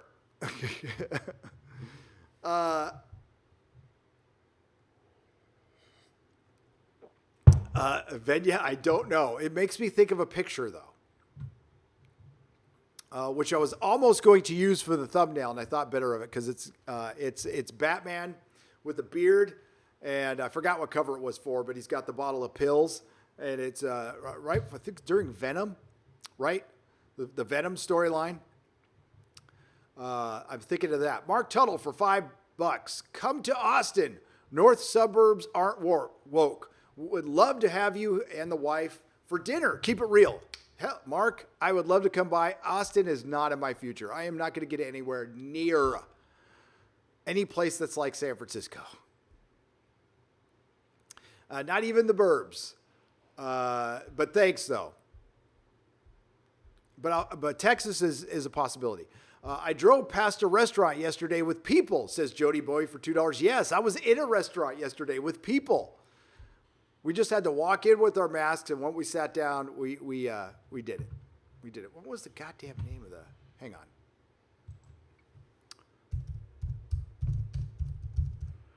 Now, there's a very good restaurant near where I'm staying called Jay's, which is really, really good. It's Italian food. I haven't ate there in a while, but the Mexican restaurant I went to was right next to it, and I am blanking on the name.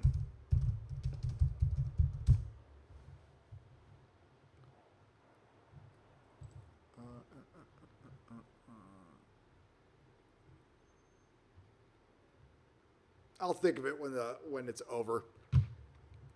But if you're in San Diego, you want a good Mexican joint, go to Roberto's or Juanita's or anything with a Berto's at the end, like Jill Berto's or Sam Berto's, because they're all the same or Filiberto's. They're all like taco shops. Get a carne asada burrito. It's food of the gods. Food of the gods. Gary, move to Columbus, Ohio, and be my neighbor. Says, okay, Jeff, I'm doing it. Done. Thanks for the $2. Sharon Ferguson, welcome to the protomolecule level. Welcome, Sharon. Sarah B for $5. Hail, Gary. Good luck to you and Mrs. Nerdrotic on the exit research. Maybe you can post your results or do a video. I bet you get tons of new subs. I will keep you updated if you guys. I don't want to bore you with it too much, so I feel like I talk about it too much. But I just want to show you that. Real families who are tax-paying, good citizens who try to do the best we can are uprooting our everything to get out of the state where I was born and raised, and my kids were born and raised. Melissa was born in Pennsylvania. No, wait, she born? No, she was born in Sheboygan, moved to Pennsylvania, moved back to Sheboygan, and then California. Sheboygan, Wisconsin. That's where she was born. Human beings are fallible. R.I.P. Gary, 2020. So true. How dare I say that? Sci-fi fan theories for $4.99. Hi, Gary. Would you mind reviewing my book? Love your channel. Formerly Trilicus. Keep up the good work. I could review it, but I mean, I don't know when. An entire book, it depends on how long it is. I could review a graphic novel or a 15-minute series, but if it's a book, I've got a stack about yay high of books I have to review. So if you want to send it, cool. It'll be like a couple of years. Sorry. But sitting down and reading a book it's as a YouTube content creator, it's something you could do in like little bits, but it'd be impossible to review. Graphic novel, yes. Comic book, yes. No problem. I'm going to be doing a Q&A show. It's tentatively scheduled for Thursday, but I might have to move it. Where you guys, I'm going to send you guys the link and you're going to come in and we're going to ask me anything. It's kind of what I do for my members, but I'm going to do it once just on the main channel. Zero Depressive for 25 Rons.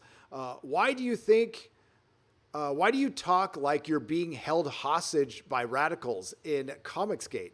Why do I talk like I'm being held hostage by radicals in Comicsgate? I don't. That's how I feel. All we do is laugh and point when they eat each other out. Keep up the great videos. Yeah, they certainly have their fair share of drama, but I generally don't want to get involved with it. I've made no secret about it, so I don't. That's why I don't talk about it, because I don't talk about it. I have a firm rule that I do not talk about other YouTubers. For one, I don't want to bring attention to their channel, and YouTube drama is the most boring thing to me as a viewer. So that's why I don't talk about it. I don't get involved, and I don't really give a shit. When somebody else gets involved with somebody else's drama and expects me to have an opinion on it, I don't. Period. Ron W. for $1.49. Gary, need to get Dan Fraga on Friday Night Tights. I will. I like Dan. He's good. Cal Exit Tour Burrito Fund. Thank you very much. Malcott63 for $5. I appreciate it. But Brooklyn Gal for $5. Again, all we could do is laugh and point now when they eat each other out there. Keep up the great videos. Yes, that could be related to a lot of things, Brooklyn Gal, so I don't know what you're talking to specifically. I don't know if it was like about Comicsgate or people who are, they're constantly changing their own rules and going out there, which is the SJWs, which are two different things. But yeah, there's certainly drama out there everywhere, and that's why I stay out of it. That's why I'm not on Twitter, and I don't interact. Now, if somebody else wants to get involved who's a friend, by all means, get involved. I'm not judging them. I generally don't care. I don't have time for it. I'm too old for that shit. So that's why I don't get involved. If it gets particularly hairy or something like that, that's on that person. Doctor Who is not dead, still working on the script for the fan film. So hold tight. To get it made, I'm going to need a lot of support from the fans. Rebecca Gold, for $5, do you think it's worth it? I mean, I'll support you. You've always supported me, and I'll support you. And if you want to do it, it's a passion project. For one, are they going to let you do it? Because you're going to need crowdfunding. Are you not going to get sued like CBS? I don't know how the BBC approaches that stuff. Maybe they'll leave you alone. And is it worth it? And maybe you should be working on something else. I mean, again, I'll support it. I would love to see an alternative, but at this point, especially after this weekend, it's made me re-examine a lot of stuff. And it's like, are these franchises worth my time? Are they worth your time? Are they? Anymore? But yeah, we could talk about it Sunday. I have an evolving opinion on that. We need an Airplane 3 made. We need to laugh. Captain Spire, I couldn't agree more. Jody Bowie, if the Doctor turns into a centaur in the future, the show would jump the shark again. Hashtag RIP Doctor Who. I mean, nothing's impossible. Could it be saved? Sure. Is it going to be saved within the next 5 years? No. Same with Star Trek. I mean, is there a scenario out there where somebody comes in and says, I know Chris Chibnall or Alex Kurtzman, whatever show you're talking about, they divided the fandom. I'm sorry. We are here to unite. And I know I'm not going to make everybody happy with this, but what my concern is the needs of the many, not the needs of the few or the one. So we want to make the most fans happy. So we're going to make something that doesn't alienate half our fan base. And hopefully you like it. We're going to do our best. Yeah, then I'm on board. I'm going to give somebody a try. But again, Chris Chibnall still has one more season of Doctor Who, which is now going to be, okay, we'll say a year and a half away at best. Kurtzman's still in charge of Star Trek for at least 2 more years. And I've heard all the rumors in the world, and I will believe it when I see it. I've heard a lot of stuff. I've seen some stuff happen, but he is still there like a cockroach. And same with Chibnall. And the shows suck, and nobody likes them, but the companies still stick with them because they need content for their streaming services. Well, I think a lot has changed, so we'll see. We'll see. Gary, I was just saying that regardless, you bring color to the room. That is what I meant to say earlier. Oh, it's all right. I misinterpret a bunch of shit, Alan Bennett. It's usually my fault. Thank you for the $5. Working on a 236-page indie graphic novel. Great. Great. I can't wait to see it. Billy Mack for $5 Canadian. Only way to save Doctor Who is go to the alternate reality with Rose Tyler and the human Dr. Tennant. Yeah. Yeah. The only way to save Doctor Who is to rip it out of Chibnall's and the BBC's hand. It needs to get away from the BBC, which it won't. We do not kneel. Canon exists, and we stand for it. Piola RL, it is great to see you. Thank you for the £1.99. It does count, and we count.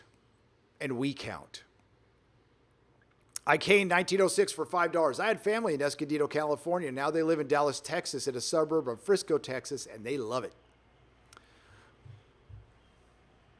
Frisco, hey, that's where, Frisco, Texas. I don't want to say. I have heard of Frisco, Texas, and it is a possibility. Sebastian Annan for $2. Hail, Gary. A thought occurred to me about The Last of Us 2. On Ricada's stream, his guest mentioned seeing a very buff woman in a protest in LA who he suspected was Antifa and it brought to mind Abby. See part 2. Part 2 for $5 is, do you think there's more to Naughty Dog's agenda in this game besides just alphabet community? Yes. 1,000% yes. Sebastian Annan. Not a banned account for $4.99 with Winnie the Pooh. What's that in reference to? I wonder. When will we see DC return Nubia, Wonder Woman's black identical twin sister, already a minority, not retcon, race swapped, needed. Hashtag diversity. Did you see us Friday Night Tights? It's already happening. It's already happening. Would you like to see it? Hang on.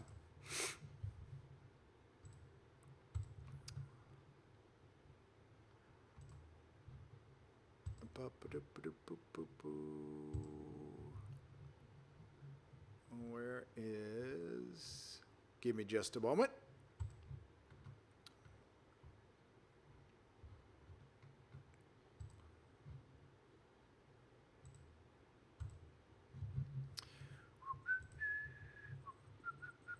Now, this is already in canon. I have no problem with the series existing at all.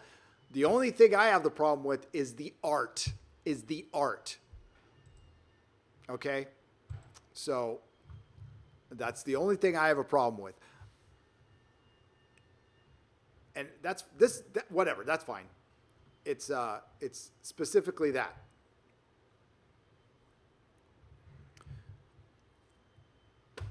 That's freaking horrible. Horrible. I'm fine with the story, let it exist, but comic art has gotten horrible, and I don't even know what to say about that.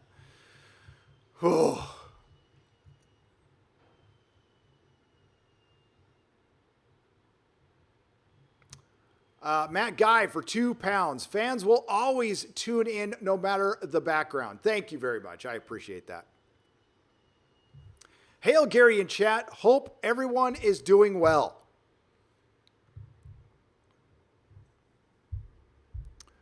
It's not as bad. That is as bad as the Aquaman art. Hang on. I bought you an ocean.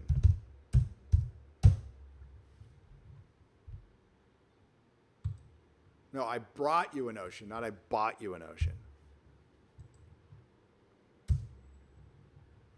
And just to clarify, what I showed earlier, that looked like the ist art from like the 30s to me.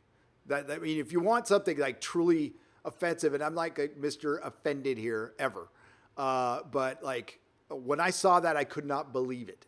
And it made it a comic, and it got praised by the Mary Sue. So maybe I'm off base on it. Yeah, I'm not, but that's the first thing I thought of was that ist art that you saw back in the 30s, the 20s, in the very dark early days of comics. I mean, remember, it's not the first comic, but the first comic was Yellow Boy. So here it goes. Yeah, this is pretty bad as well. Can I take a look at the inside of the book? I don't know why I want to do this to myself again, but what the hell?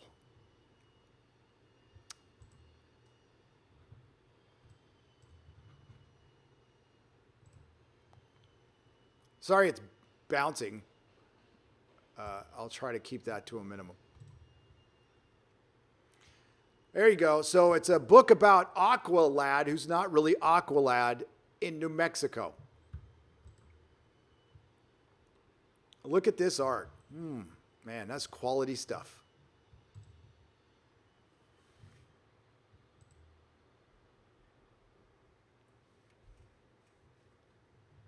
Whew.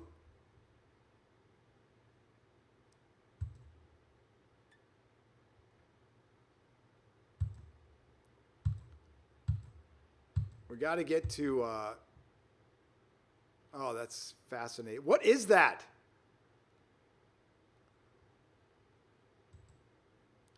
Wait a minute.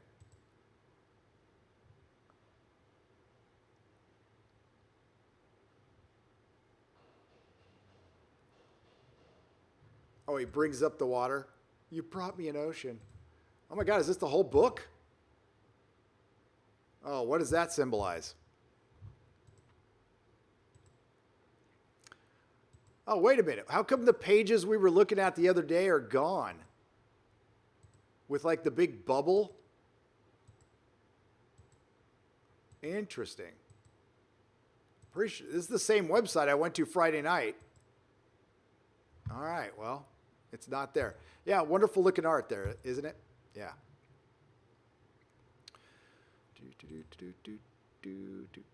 Oh, let's get to the chat. All right.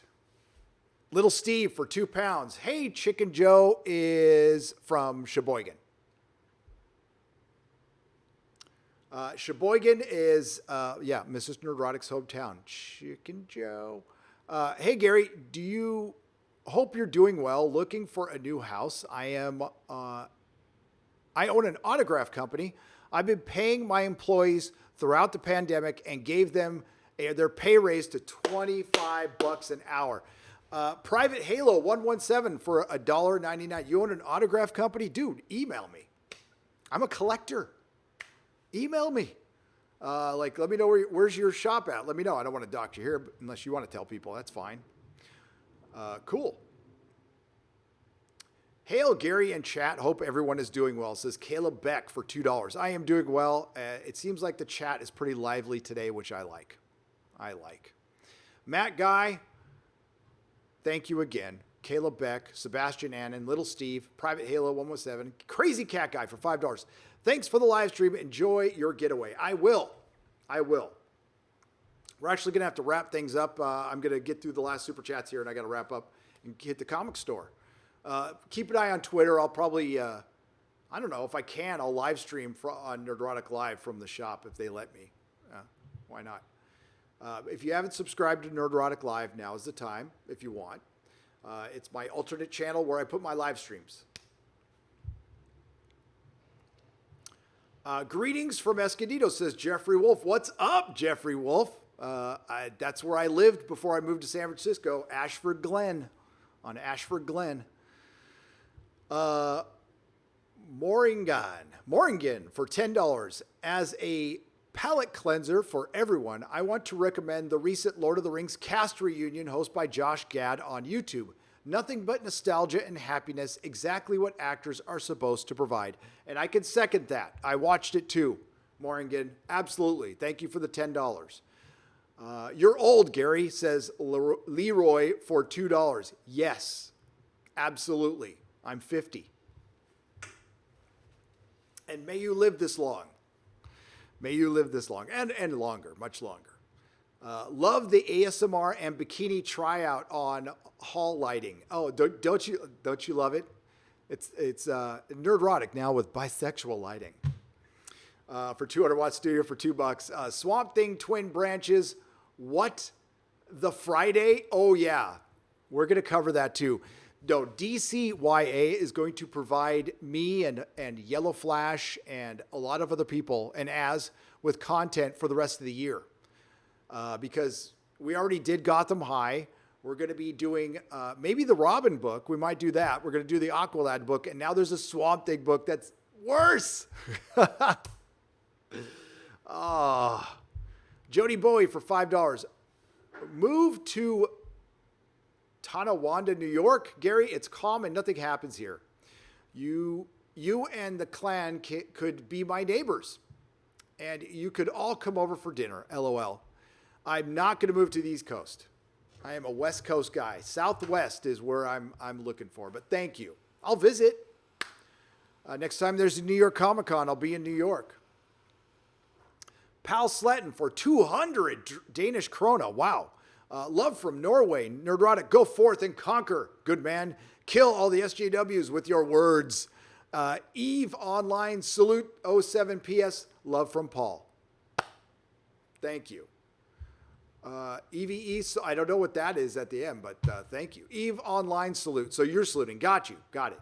Okay, Trek God 79 for $10. Nerdrotic. Use this to buy some really good ice cream, then sit down, enjoy it, and close your Twitter account. But take the advice with a grain of salt from me. Never had a Twitter account. I will be leaving Twitter. I will be leaving Twitter. It doesn't help YouTube at all. And it just hurt. I mean, like, listen, I don't get political on my Twitter. People still come after me. People I used to know come after me and it's disingenuous arguments. They're acting stupid. I know these people aren't stupid. I directly know that some of these people aren't stupid, but I know some of these people are shady. Oh yeah. Yeah. They tend to project the most, don't they? Like, for instance, if you have a crowdfunding book out there that might be Hawaiian based that you haven't fulfilled anything on and you took all that money and you spent it, you might take every opportunity you can to distract from the fact that you ripped off a bunch of people. So you'll take an opportunity and any chance you get to look like the good guy when you really are the furthest thing from it. Yeah. I mean, we all see through that shit. So many talented indie creators, even minorities, who get no attention because they don't play identity politics. Intersectionality is cancer. Attica Ray, that's a great one to end it on for $5. I completely agree with you. It isn't about inclusivity and diversity. It's about your politics and whether you agree with the echo chamber or not. I think everybody in this chat, everybody I've interacted with proves that. You know, listen to people like, again, right during these times is politically what's going on. I've been listening to Eric July. That's who I listen to. And I'll get him on the show soon. So thanks again, everyone, for joining. If I missed any super chats, I'll put it in the super chat square up I'm going to record tonight. I'm going to run and go buy some comics now. Thank you to the Modrotics. Thank you to everyone who's donated to the channel. Thank you to over the 2,600 people who stayed for most of the show. Holy shit. That's awesome. And I will be live again tomorrow on Az's channel, 10 a.m. Pacific time, bagging and boarding with Az. And then Wednesday, the Nooner returns at 12 p.m. and I will still be here. After that, I'm probably going to go home. There is a very special announcement for Thursday. I'm going to wait for that other YouTuber to say it's okay. And I have a very special live stream on Thursday that I think you're going to love. So I'll wait for that very big and talented YouTuber to announce it. In the meantime, all the best to Starry. Ian, I'll be there. I want to talk to Starry anyway. And I will see you guys in the next live stream. Be good to each other. Oh, we got one last minute here. Hang on. There's only one doctor left now. There's only one doctor left to us. Peter Cushing. Ha! Oh, they'll go after him too for £2. Peppermint oil capsule. Thank you very much. Attica Ray, Trek God 79, all the Modrotics. Not all who wander are lost, and may the wings of liberty never lose a feather. And do not let the mainstream media, the access media, or Hollywood divide us. We got to put our foot down. We got to put a stop to this. And if it means walking away and making our own shit, now's the time. Take care.